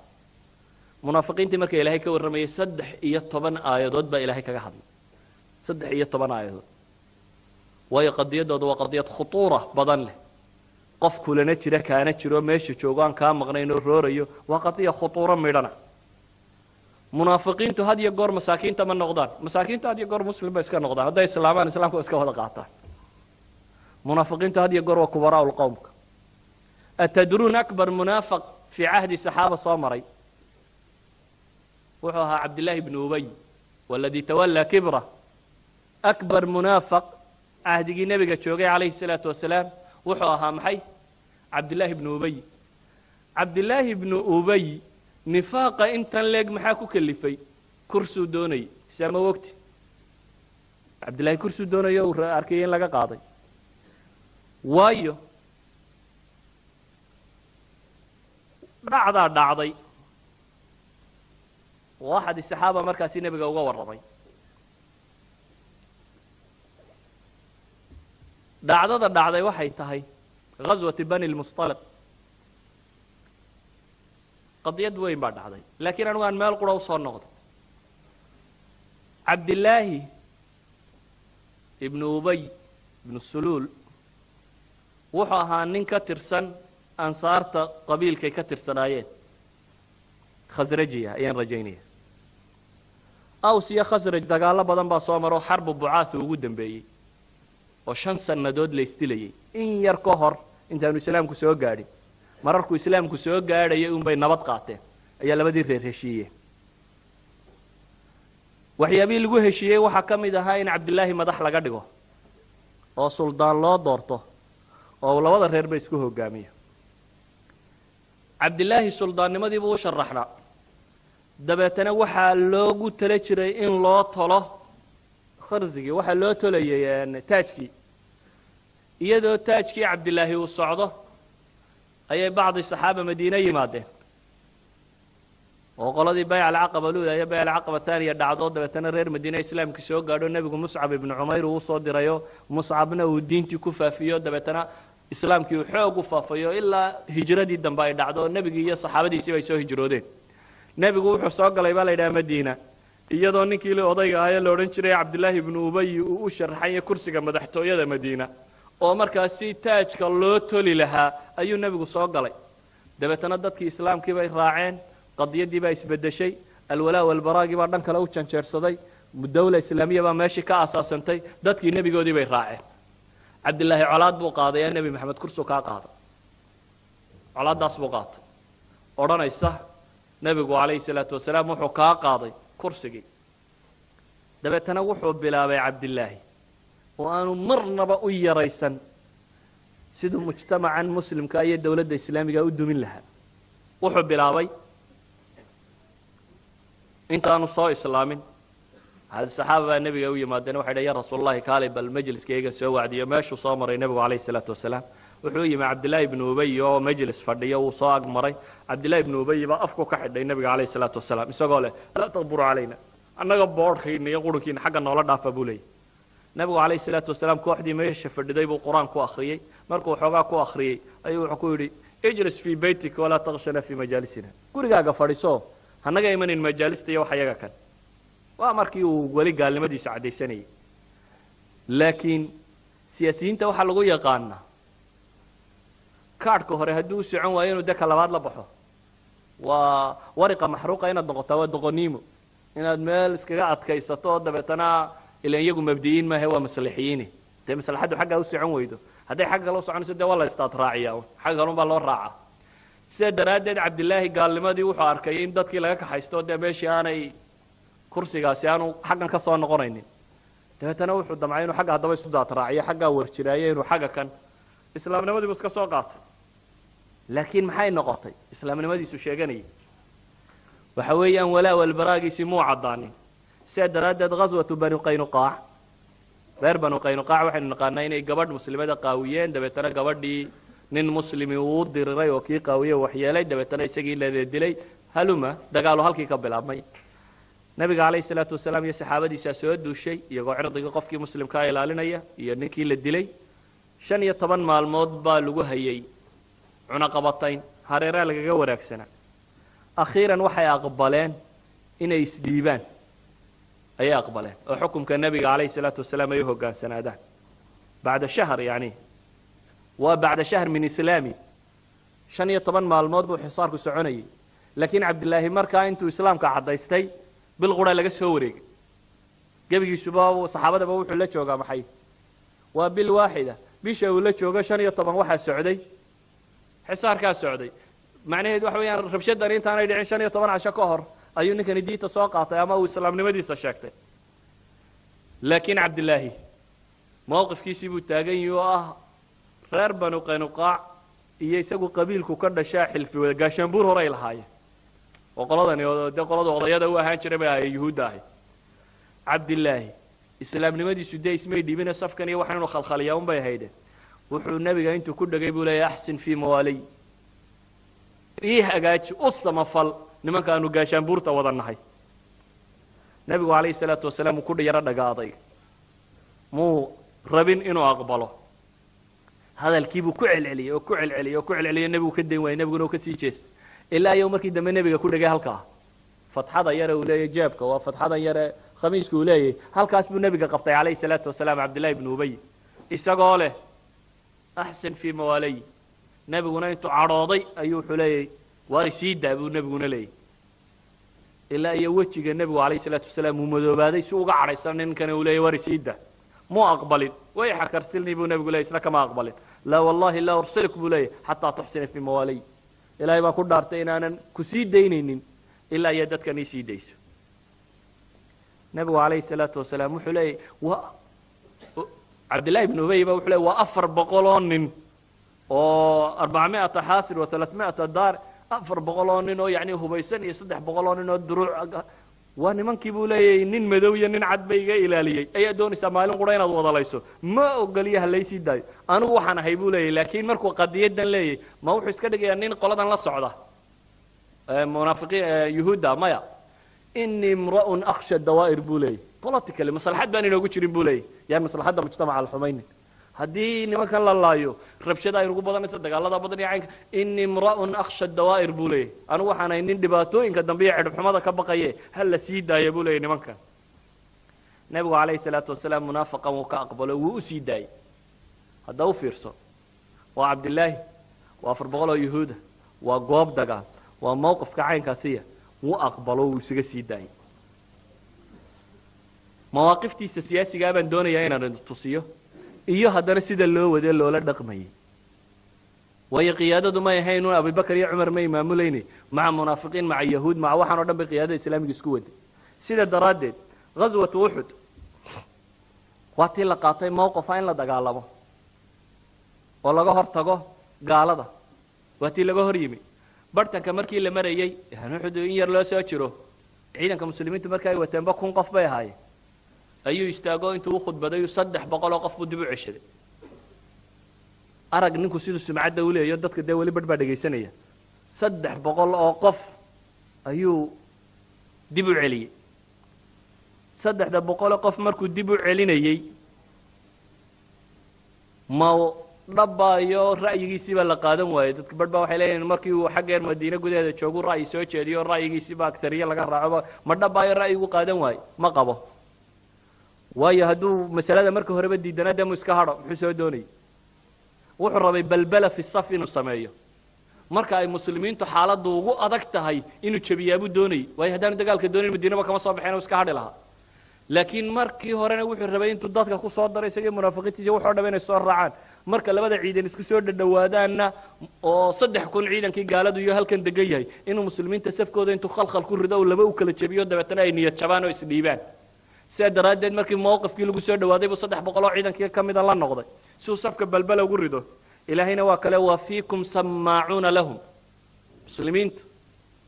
markaanu walaa wal baraa aqeedadiisa xoog u dhisnayn mafhuumkiisa siyaasiga markaanu cadayn markuu qofka iska qof wanaagsan moodayaanu waxa niyada ugu jiro ogeyn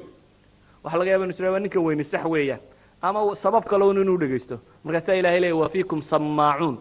waxa idinku jira yahuudan iyo munaafiqiinta iyo waxa kan qaar u dhakraaricinayo waxay sheegayaan dhageysanaya nabigu ninkan mowqifkiisa uu ogaayay wuxuu ilaalinaya mujtamaca kan waayo ilaa xad buu gaadhsiiyay laba taa'ifo oo banu xaarat من الأوس يا بنو سلمة من الخزرج حتى أي نقن قاعدين يجونا لبكو هذا الصحابة كم ده أوس يا خزرج بكم ده أهي ينا كوش سكتي إن الدجال كسكان نقدان وإله القرآن كوش يجي إذ هم طائفتان منكم أن تفشلا والله وليهما وعلى الله فليتوكل المؤمنون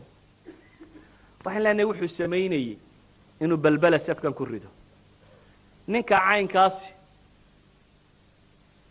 iskama wada dhigayn nin islaamka nacib wuxuu xaga kalena nin iska dhigaya inuu islaamka u gargaarayo oo kaasoo arrimo cajababa laga sheega ibn hisham baa wuxuu leeyahay munaafiqa kan khadaaciisa falxumadeeda buu yiri sidoo u dhaqmi jiray marka uu nabigu maalinta jimca khudbadaynayo ayuu nabiga hortii buu istaagi jiray la yiri salaada jimce nabiga hortii ayuu istaagi jiray markaas wuxuu oran jiray hada rasuulullaahi sallallahu alayhi wasallam bayna adhurikum akramakum allah wa a'azza bikum فانصروه وعزروه واسمعوا له واطيعوه واركن يبو يراهدا وا الهي الرسول كيسي او الهي idinku gargaaray oo waa kan ee u gargaara oo u hiiliya oo waa kaasoo deetana uu fadhiisan jiray waa khudbada jimcaynta nabigu jeedin buu inta ka sii hor jeediya oo leeyahay nabiga ha loo hiili ha loo gargaar ilaahay bay deetana uu fadhiistaa baa leeyahay ghazwatu uhud markuu wixii sameeyay ee uu tagay ayaa jimcihii dambe muslimku soo yimaadeen ابن هشام وحلي جمعي دم يسوتها قاعدنا في الحمديس يقول هذا رسول الله اعزكم الله به يقول ويا نك ند سياسي والرباين وعيارو مر رباين بالشده كبخو اي ولي وحو ربا توب كا اسلامنimada inuu sito wuxuu ahaa اتصالات badan lilla gaalada iyo yahuudiya waxa kan oo waa ka quraanku tilmaamayo inuu lahaa xataa la in khurujtum lanakhrujanna ma'akum weeraha soo dhawaa ka sheegay maxaan uga jeedaa ninka caynkaasiya maalintuu wararka sheegay ee la akhrijanna al'azza minha la dalla sheegay ee wiilkii yaraa Zayd ibn Arqam warkiisii adeerkii u sheegay adeerkiina nabiga u soo sheegay alayhi salaatu wasalaam ee akhbaartiisii ay cadaatay ee odayadii madana idhaa lacala wiilka yar baan ma saani wuxuu maqlaynay ninka weyne waxa kuma hadal ee ilaahay quraanka soo dejiyay wiilka yar warkiisa run lagu sheegayo oo la sheegay Abdullah inuu munaafiq yahay waxa kale oo dhasameeyay ayuu Umar yiri ilaahay rasuulkiisiyo مر عباد بن بشر فليقتله عباد بن بشر كان هدي له فربويري هل هدي لكن نبي عليه الصلاة والسلام حكيري فكيف يا عمر إذا تحدث الناس أن محمدا يقتل أصحابه هذا أورندو تا نبي عمر هدي دتكو هدو كشة كيستان يعني قضية سياسية والنضوج سياسية ما هذا يلي دون تابو النبي يقول يا عمر هدي دتكو هدو كشة كيستان محمد أصحابتي سولايا isagoo kooginu munaafiqay ayuu maslaxa ka weyn u ilaalinayay inaanu dilin loo reebayay sidatan tabatana nabigu farsamo kale uu helo dadka ugu yeedhbu inay guuraan waa la raray dadkii habeenkii oo dhan bay socdeen maalintii dambe oo dhan bay socdeen waagi dambe u bari naftiiba iyagoo haysato meel dajiyo waa la wada daato waa la seexday ilaa dadka maskaxdoodiiba wixii ka maydhmeen tabatana ilaahay quraan soo dejiyay wararkan kaga waramay qadiyadan uga jeeda maxay waa dambe markuu فضيحته عبد الله بن أبي عضادين أيه وحلي ابن هشام النبي وحكي عمر كيف ترى يا عمر أما والله لو قتلت يوم قلت لي اقتله لأرعدت له أنف كورن بوكو عمر أما أرنك السداد وأرك سمانت عبد الله وما لندن بود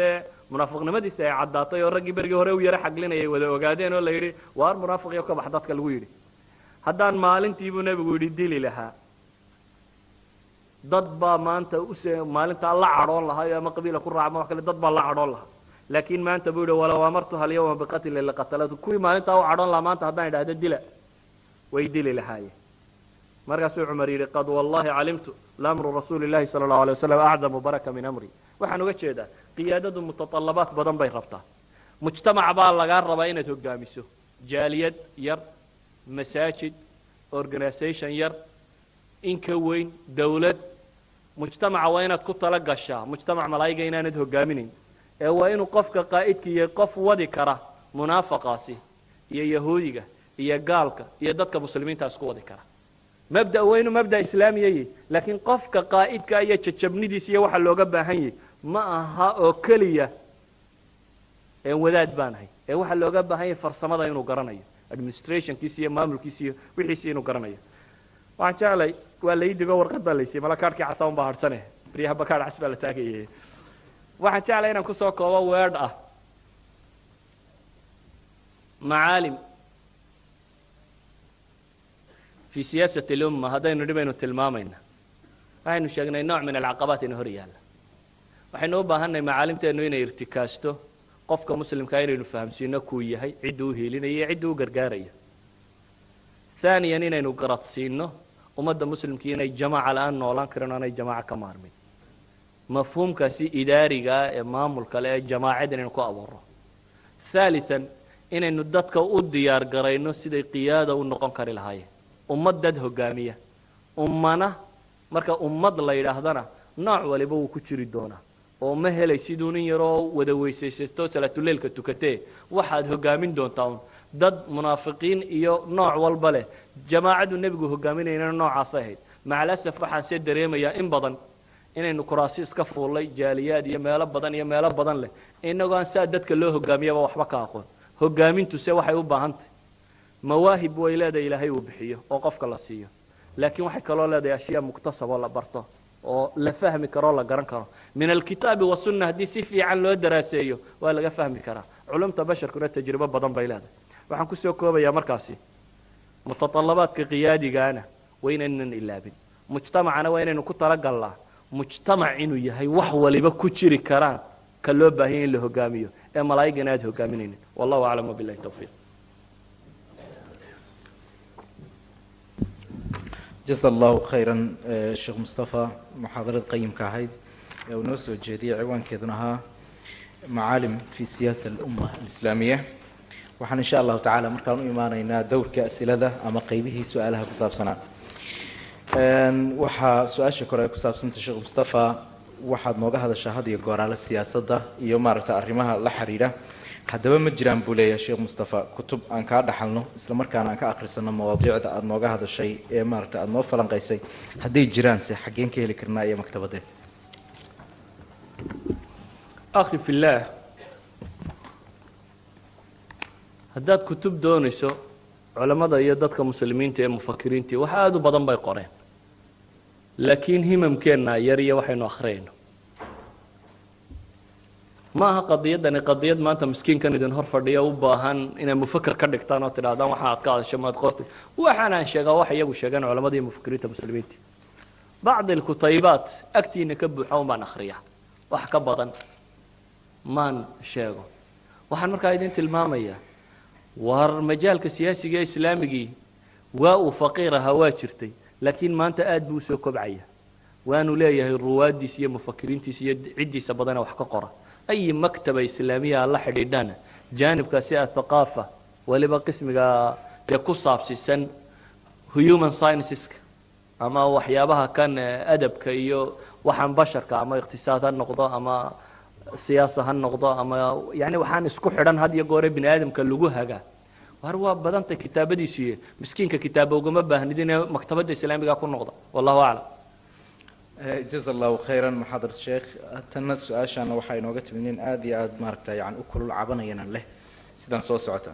waxaan kaaga digaya axmed cigal inaad su-aasheeda aad hoos gelisid markaan waxaan doonayaa buu leeyahay su-aasheeduna ay tahay waxaan nahay buu leeyahay ururada islaamiga ee ku nool wadamada Scandinavian-ka waxaan xaadiray buu leeyahay shirar aad u tiro badan Stockholm kii lagu qabtay Göteborg marar kala gedisan had iyo goorana waxa lagu baaqahay muslimiinta geyiga degan Scandinavian-ka ila mideeya haddaba maxaan u samaysan weynay urur annaga noo qaasa oo maaragtay yani maxaan ku raadanaha danaha iyaga ka hadla ee midaysan aan ahayn macnaha ururo isku yimid sida badana lagu qoro boorarka maaragtay yani shirarka هذا كوكو سعطابا والدي هذا كوكو سعطابا ولا نسوا شنو طيب su-aashan kalena waxay ku saabsan tahay macnaha weeye isla mawduuca ah in xisbi siyaasi ah maadaama aan ku noolnahay waddamadan Scandinavian-ka isla markaana macnaha weeyaan loo codeeyo xisbiyaal maarta cilmaaniya ama xisbiyaal gaala ah mayay bannaantaa markaa in loo codeeyo iyadoo laga rajaynayo maarta in uu cawaa'id siyaasiya ama maarta faa'iidooyin siyaasadeed in laga helo macnaha ama masaalix ay u qabtaan muslimiinta حزب محايا waxa uu doonayaa in loo sheegay inay bannaan tahay in axsaabta siyaasiga ay ka jirta waddamadan Scandinavian-ka in loo codeeyo codka la siiyo vote-ka la siiyo si ay muslimiinta iyaguna ay maarta wax ugu qabtaan ama ay maarta siyaasooyin ay muslimiinta ku wajahan ay siiyaan taqriiban sida musaashada ومسألة فقهية أهل الفتوى أنا وباهن دوينا لا جوجا ملا عالم كأن عمر بالويدين بيلت أنا رأيكم ليه waxa ay ku saabsantaa laga yaabaa su-aashan xagga maaragta yacni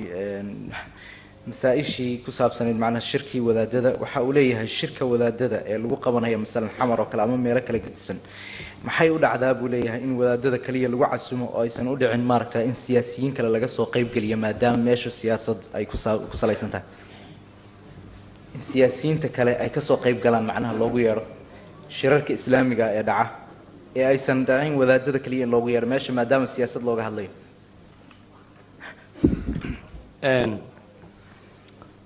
runtii ummad islaamiya hadday jirto oo itijaah islaamiya ay leedahay waxa habboon bikulli jawaanibiha inay mustaqbalkeeda ka wada shirto laakiin waxaan leenahay dee siyaasigu hadduu cilmaaninimo marka hore rumaysay ma ogola isagaan rabin inuu ka soo qayb galo qofku mabda'a waa inuu ku qancaa aqoontiisuba yay badnaanin mabda'a waa inuu ku qancaa hadduu siyaasi cilmaaniya markaasi yahay dee asal buu secularism aaminsan yahay oo asal baanu kula mabda ahayn yacni shirka shuuciyiinta ideologiga ay leeyihiin dee rasmaaliyiintu ma tagaano kama soo qayb gala waayo waxba ugama danaha marka siyaasigu hadduu nin cilmaaniya yahay dee isagaan rabin laakiin hadduu qof siyaasi islaamiya ku fakeraya uu yahay waxaan leeyahay ugama xaqa laha kuwa culamada oo quriyay isna waa in ra'yiga la weydiiya uu ka qayb gala dadka muslimiinta ah qadaayaadkooda iyagoo u dhan waayo waqtiga ayaa cidhiidhi ugu noqday macaalimta waxaanu arkayay waaweyn inay ka mid tahay almaclam ashura oo u baahnaa runtii inuu noqdo maclam aan xoog u tilmaamo oo ah waxyaabahaan rabna inaynu mujtamaceenna ku tarbiyayno macaalimta siyaasiga islaamiga ah inaan cid gaari un dadka intay godmado ula gasho u soo goynin oo kuun odhan waxaas baa la soo gaadhay inay dadku waxooda ra'yi ku yeeshaan afkaartooda inay ku yeeshaan wixii ilaah iyo kitaabka alle iyo sunnada nebigu goysay iyada dee caalimna war kuma leh cid kalena kuma leh waxa kale ra'yi ah dadku aaraada wuu siman yihi sidaa daraaddeed waxay ahayd in aad ummadda loogu faafiyo siday u shuurayn lahayn shuuraduna ma aha qadiya siyaasiya baxta ee waxaan leenahay waa qadiya mabda'iya islaamiya mana aha qadaayaadka waaweyn ee ummadda qure xataa kuwa yaryar waa in laga shuuray nebigu calayhi salaatu wasalaam waxaa la yidhahdaa saxaabada waxay ku sheegaan cid ka mashhuuro badnayd ma jirin cid walba wuu la tashan jiray ilaahina wuxuu qur-aanka inugu baraya xaalaadka ugu adag inaynu ka wada tashanno maxaa ka mid ah gurigu inuu shuuro ku dhisnaado yacni guriga waxaan had iyo goor laysu haystee laleeyahay gabadha xaq laga qaadiyo odaygaa xaq qaatay iyo odaygaa xaq uu lahaa waayey macnuhu wuxuu ka yimi reerkaan wada tashan hadduu reerku wada tashado talada la gaadho dee odaygaa meesha ku maamuli lahaa odaygu maaha dictator la yidhi dadka hor fadhiyo adigu xagga doonta u jiidjiid waxay ahayd carruurta iyo odayga habarta iyo ilmaha iyo waxaba in lala tashado ma waxaan uga jeedaa odaygu talada yuu yeelanin maya war waa barbaarin aad odayow carruurtaada barbaarinayso aad barayso inuu qof yahay qof fakeri kara qof wax niqaashi kara qofka haddaan waxaan practically loo tusin shuuraa bannaan haddaad ku tiraa wa amruhum shuuraa baynahum haddaad u akhrido wa amruhum shuuraa baynahum isna u akhriyo uu ka tegi laakiin wuxuu u baahan yahay practically in loo fuliyo hadduu odaygu markaa intuu jalso u sameeyo reerka haweenaydiisa iyo carruurtiisa iyo waxaan ba la yidhaha berri maxaynu qabanaa laga wada tashado waa inuu qanciyaa oo siduu u qancin lahaa waa inuu u dadaala qadaayaadka ugu adag hooyada iyo aabbuhu markay kala tagaan baa la yidhi hadday carruur leeyihin ilmahaasi uu naasku nuugayo naaska ka goyntiisa baa la yidhi waa inay shuura ka dhacda suurat albaqara baa ilahay ku tilmaamaya haddii la yidhi waxay ka wada tashanayaan odag iyo islaantii kala tegey ee isfuray ilmahoodii ay naaska gabadhu jaqsiinaysay ayay ka wada tashanayaan in naaska laga gooyo iyo inaan laga gooynin hadday wada joogi lahaayeen markaa maxay ka wada tashan lahaayeen waxaan leenahay markaasi ma aha arrintu siyaasiyiinta maxaa wadaadada ugu yeedhi waayeen waxaan oo dhammi waxaan leeyahay war weli wuu inaga maqaya inaynu kobacno oo u kobacno qaab ah inaynu qadaayaadkeenna had iyo goor ummadda aynan ka qarin ummadda inaynu la tashanno ummaddu inay wada tashato ummaddana inaynu u soo jiidno mabda'a islaamiga dhankiisa siyaasiga cilmaaniga laakiin aniga qiimo iguma fadhiyo la tashigiisu waayo marka hore aanu kala mabda'nay qiimo badan iguma fadhiyo wallahu aclam jasa allahu khayran sheekh mustafa siduu uga jawaabay su-aashaana waxa ay maaragtay yani ku saabsan tahay fikradda laga qabo dadka reer baadiyaha dad badan oo reer miyiga ayaa boqolkiiba boqol ka ra'yi wanaagsan dad reer magaal ah marar badanna waxaa lagu celceliyaa maaragtay reer baadiye galti wax magarad badana marka waxaan doonaynaa maaragtay su-aal kale oo ku lifaaqan ayaa waxay odhanaysaa sheekh mustafa waxaad ku sheegtay dadka soomaalida inay yihiin dad maaragtay yani nolol reer miyi ah oo sadxiyiin oo maaragtay yani iska sahlan ra'yigoodana uusan si badan maaragtay yani uusan ahayn mid qoto dheer haddaba waxaad noo kala saartaa miyay kala xeel dheer yihiin labadan eray badow reer baadiye keebaase labadooda liita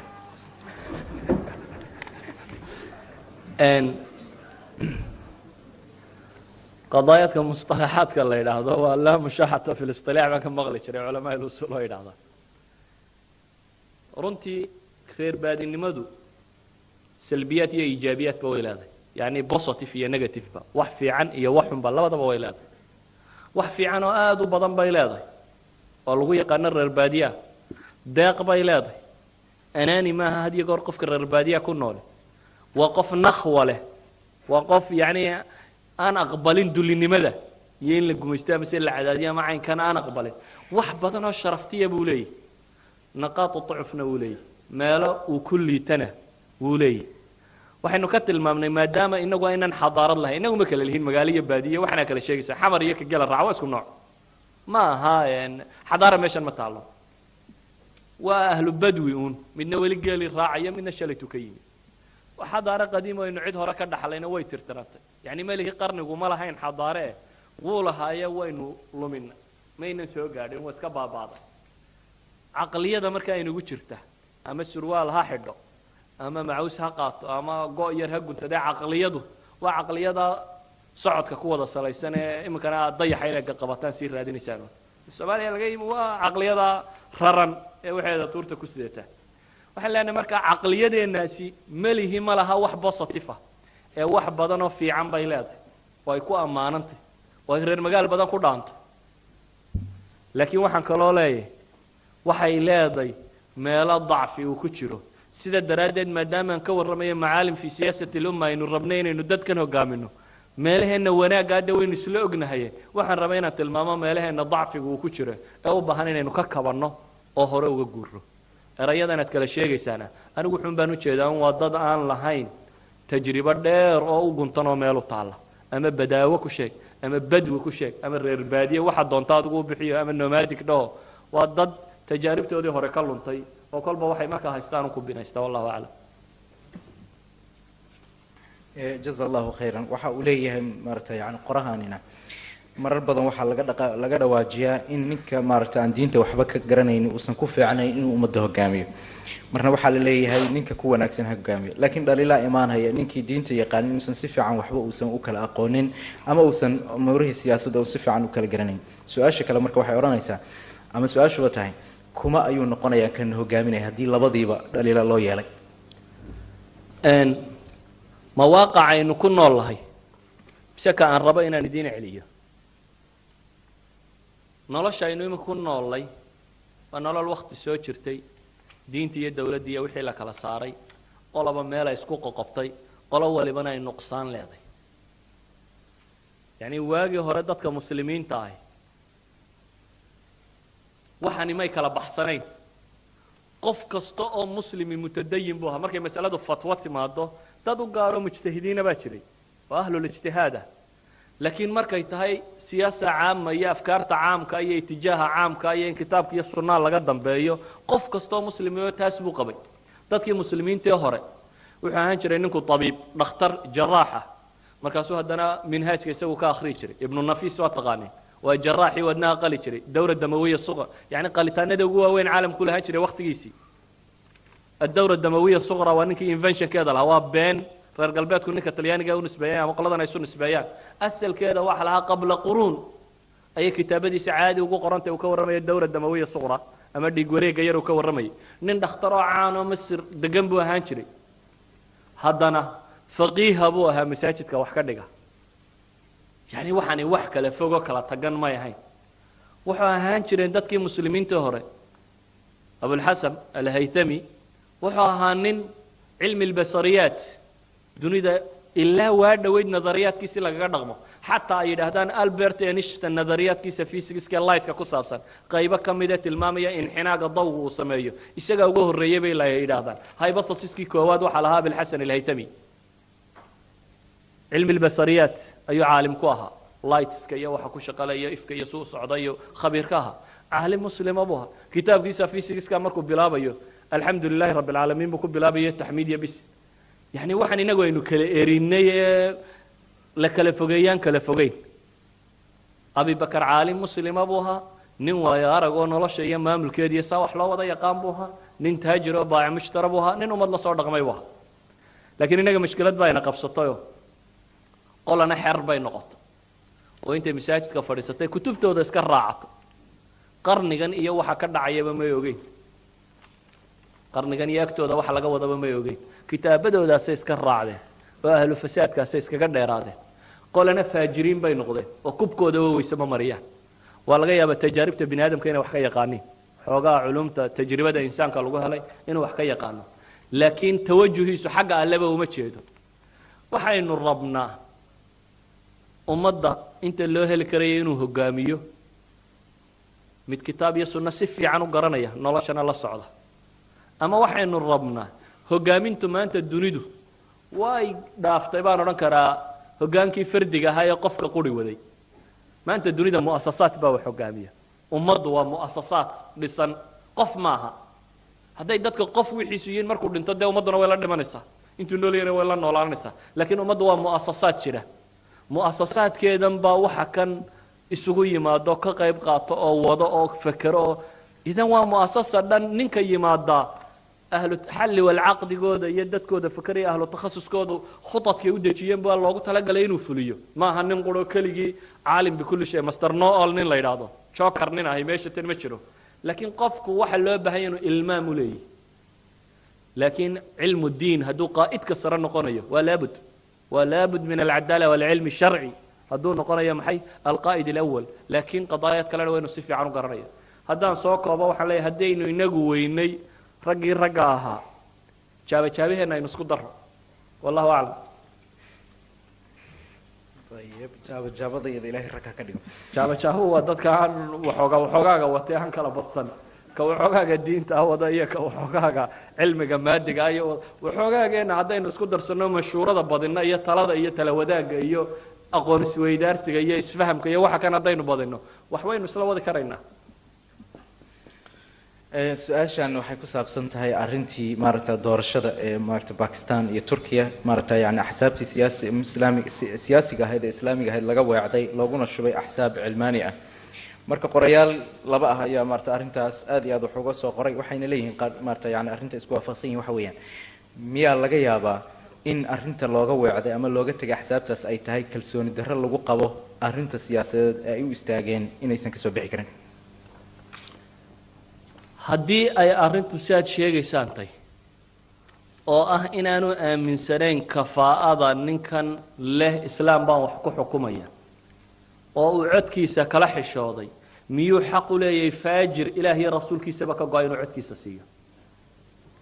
yani tusaale waxaan idiin siiyey laba intay urur oo islaamiya oo intay kii muslimka ahaa kala yimaadeen ugu riday kii faajirka ee cilmaaniga ahaa hadduu yidhaahdo waxan baan ugu kalsooni kuma qabo ama meesha tanbo markhaatigaa geli maayo hadduu yidhaahdo waaba qadiyad kaloo wax laga gartaa laakiin intuu isa soo xamuuro inuu ka yimaado kule ilaahay iyo rasuulkiisa xaggoodan kuu kaxaynaya inuu ugu rido mid la bayt al-abyad baan qiblo kaaga dhigaya inuu siiyo cod miyuu xaq u leeyahay aakhira si xaq u qabanaya wallahu aclam kuguma kalsooni macnaheedu maaha gaalkan ku kalsoonay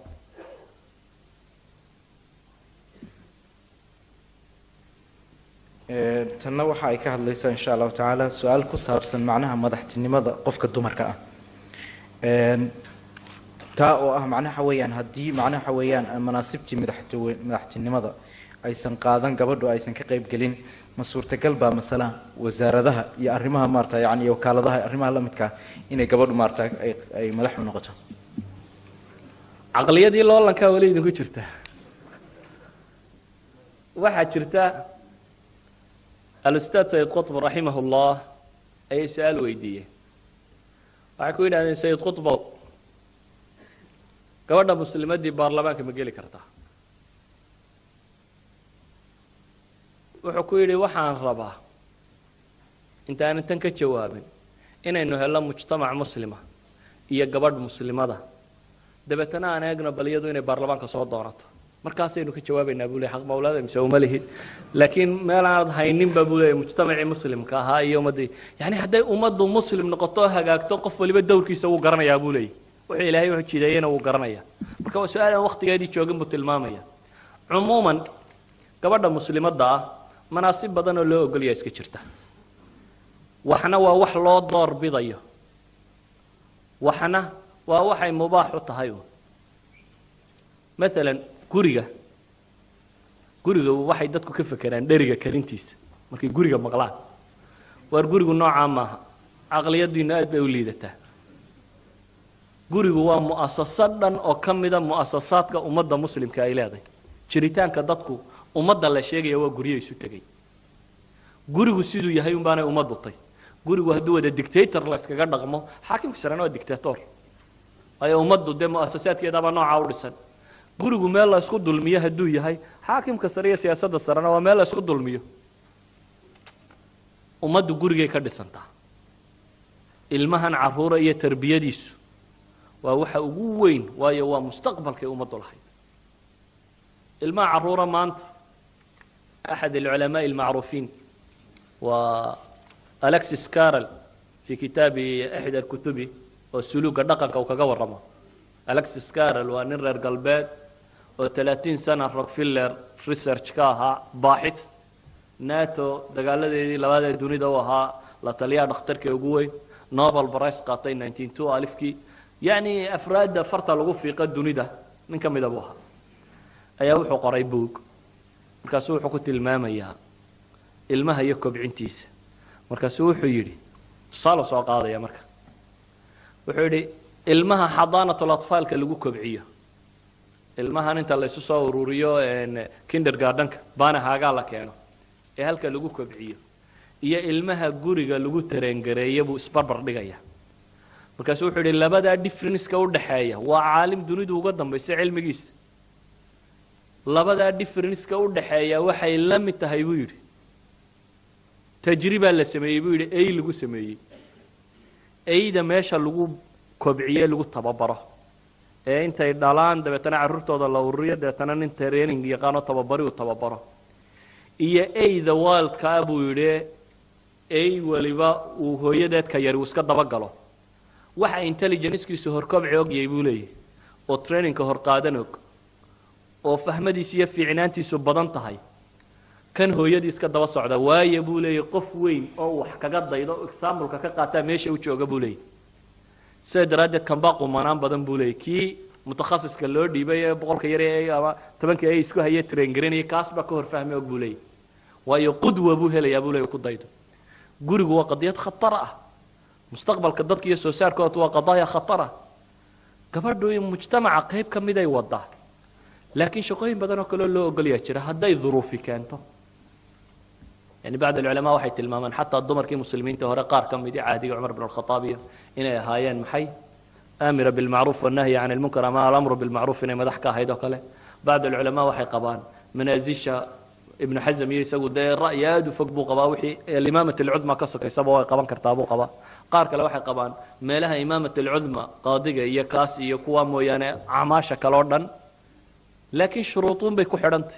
شروطك له وحنا قلت هذا مركز إخوتي مال ضد لقول له لنسين يو قبل إني لسنا عريا ماشان مطالع meel baa jirta dad muslimiin iyo guri muslim iyo ummad muslima la dhisayo gabadha muslimkii dadka muslimiinta wax badan bay u qaban kartaa ahdigii nabiga dagaalka ka qayb galeen dagaal caadi ah mid badeed bay ka qayb galeen bal nabigu intuu hurdo ka toosay ayuu yiri waylun lil arab waylun lil arab waylun lil arab wuxuu sheegay nabigu kaleey salaatu wasalaam carabta in balaayo qabsan doonto dabeetana qadaayadkii markuu nabigu wadwaday wuxuu tilmaamay inay ummadda muslimiinta ka mid noqon doonaan qaar maxay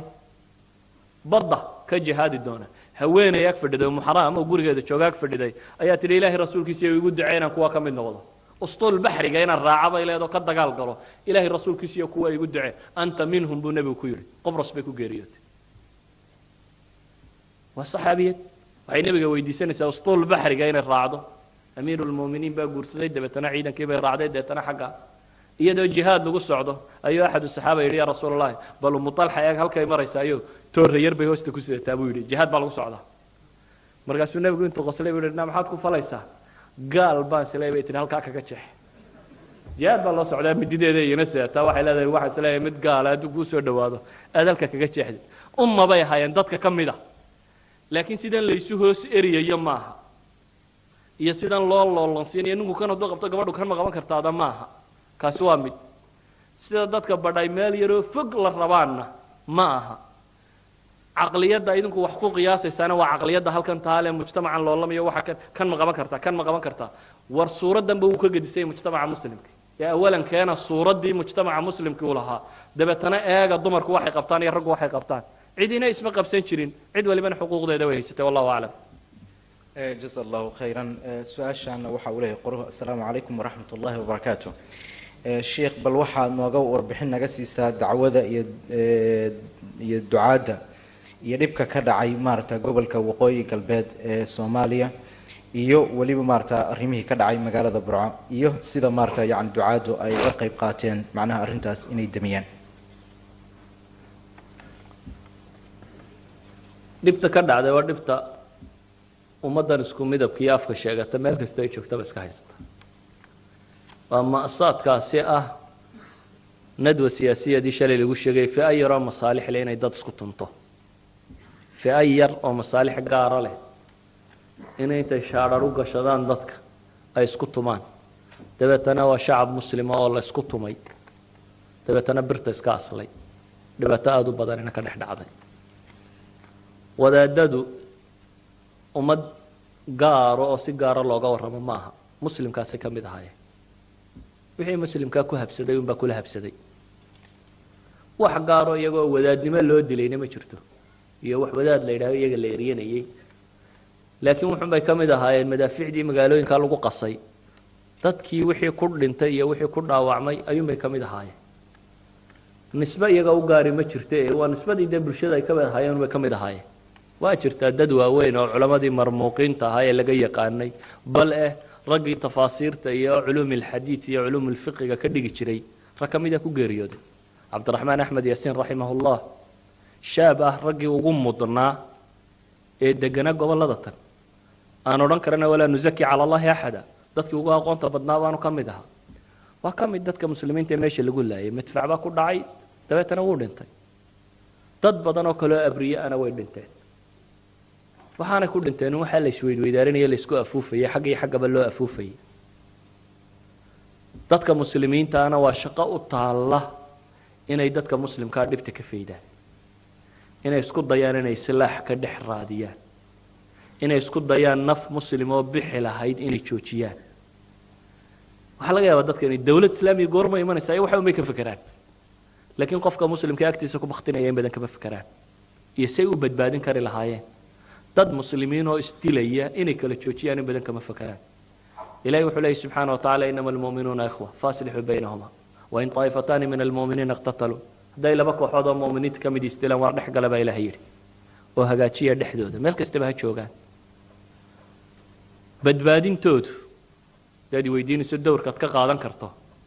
waxaan ku odhan karaa ay la badbaadiyay ayuu nabi maxamed ku tilmaamay in dambiga lagu dhaafo taarifuuna aygu wuxuu qiimada dadka muslimiinta agtiisa ku leeyahay wuxuu nabigu yidhi calayhi salaatu wasalaam nin baa haraaday dabeetana ceel buu yimi ceelkiibuu ku dhaadhaco wuu ka soo cabay dabeetana wuu ka soo baxay markaasuu arkay ey halkan haraadan oo ciidda cunaya eygii ciidda cunayay buu yidhi wallaahi eygaa wixii hayay baa haya waa ey caalkiibuu ku noqday dabeetana wuxuu waayey waxuu u daro iyo wuxuu ku waraabiyo khufkiisuu la baxay xadiisku saxiixaynku ku yaalla khufkiisuu la baxay dabeetana wuxuu u dhaadhacay caalkii waa kabtiisii buu bixiyo intuu caalkii tagay buu biyihii daray afku ku soo qaaday isagoo afka ku siduu jaranjaradii dabeetana la soo koray eygii buu waraabiyey dabeetana eygii wuu noolaaday nebigu wuxuu leeyahy fashakara allaahu lahu ilaahay baa uga mahadnaqay dabeetana alle dembigiisu dhaafay ey buu badbaadiyey ilaahay baa dembigiisa dhaafay ku kalena xadiis saxiixa wuxuu nebigu inoogu tilmaamayaa bisad bay dishay dabeetana ilaahay baa cadaabay bisad haweenay baa bisad xidhatay buu nebigu yidhi dabeetana may sii daynin dhulkeeda waxa ka soo cuntee waxna may siinin oo may quudinin dabeetana way dhimatay bisad tii dishayna naar bay gashay ey kii waraabiyeyna jannuu galay shimbirkii ka argagixiyeen xadiidku imaamu axmed warinayay shimbir yar baa nebigu isagoo saxaabo la socday meel u yara xaajo tago soo noqday mid bay labadeedii dhashaha ka qaateen tiyoo baalasha ka yara bifbifsiinaysa oo giiris ka kicisay buu nebigu arkay man fajaca haadihi biwaladayha buu nebigu yidhi waar tan yaa labadeedii ilmood ku argagax geliyey waa rud u celiyey buu nebigu yidhi ilmaheeda idan hooyada laga balasbalasiinaya ilmaheedii midna kabta uu tuuray midna uu kabta laalaadinay midna xabaddu ku dhacday aday kaa sugaysaa inaad u gargaarto ilmaha haraadku dilayee qaxay ee markii afraad qaxay yacni dadkaan waxba haysan daa aniga xaaskaan qabo ama carruurtaan dhalay mar afraadkii bay burco ka qaxday waa fourth time ayay qaxeen dadka meesha degan ubaan intaa qaxinayay ilmaha yaree sidaa uu jiitamaya aduu gargaarkaaga baahan yahay waxaan leenahay war lagu tabatuco aniguma hayo sheeko dadku ay ku sheekaystaan naagteeda ma taalo ama burca ha ka dhacdo ama xamar ha ka dhacdo ama baydhabo ha ka dhacdo ama meel kale shiishaan ha ka dhacdo bosniya ha ka dhacdo akhbaar lagu tanafuso lagu raaxaysto oo la yidhaha mustafa caalamulislaami ka waran ama maxaa ka dhacaya agtayda ma taalo waa qadaaya dad muslimiin oo madhanaya meel kastaba ha joogaane haddii islaamku 1400 sano ka hor uu xuquuq xayawaan caynkaa u sugay inaga caqligeenna waxaa laynoogu sheekeeyaa reer galbeed baa xuquuqda dadka ilaaliya reer galbeed baa xuquuqda xayawaanka ilaaliya waxaasi waa hamish alakhbaar islaam baa ilaaliya xaq bini aadam xaq xooleed xaq daayeer xaq cid walba ilaahaygii abuurtaa mid walba xaqiisa u ilaaliya haddaa caawin kartaan ama badbaadin kartaan waa xil idin saaran kuwan agtiina ku baktinaya kuwa meelfa ku baktinayaba dadkii culammadee meesha joogayna waajibaadkoodii sharciga ahaa inay wax islaaxiyeen aad bay ugu dadaalayaan juhdi badanoo hore way ku bixiyeen odayaal badanoo qabiil iyo cid badanoo meesha joogtay way la kulmeen dadyow badanna muddo dheer bay la kulmayeen bilo ayay hadda ku dhex jireen oo u raamaysteen oo u dhibaatoodeen oo wax walba u galeen haatanna nataa'ijta qaarkood bay rajaynayaan oo dadyow badan oo kuwii wax ka go-ayeenba u aqbalay inay wadaadadu dhexdhexaadiyaan oo iska hor yimaadaan laakiin dhibaatada dhaqaale iyo gacanyarada ay ka cabanayaan waa wixii maanta laydiin weydiinaya laydin lahaa yaa caawinaya dadka muslimiinta ah ee dadkan isla dhexdhexaadaya idinma lihi yaa caawinaya kuwa isdilaye waxaan idin lahaa war yaa caawinaya dadkan isku dayaya islaaxu daati ilbayn inay dadka ka dhex raadiyaan laakiin akhbaar lagu tafakuho agtayda ma taalo wallahu aclam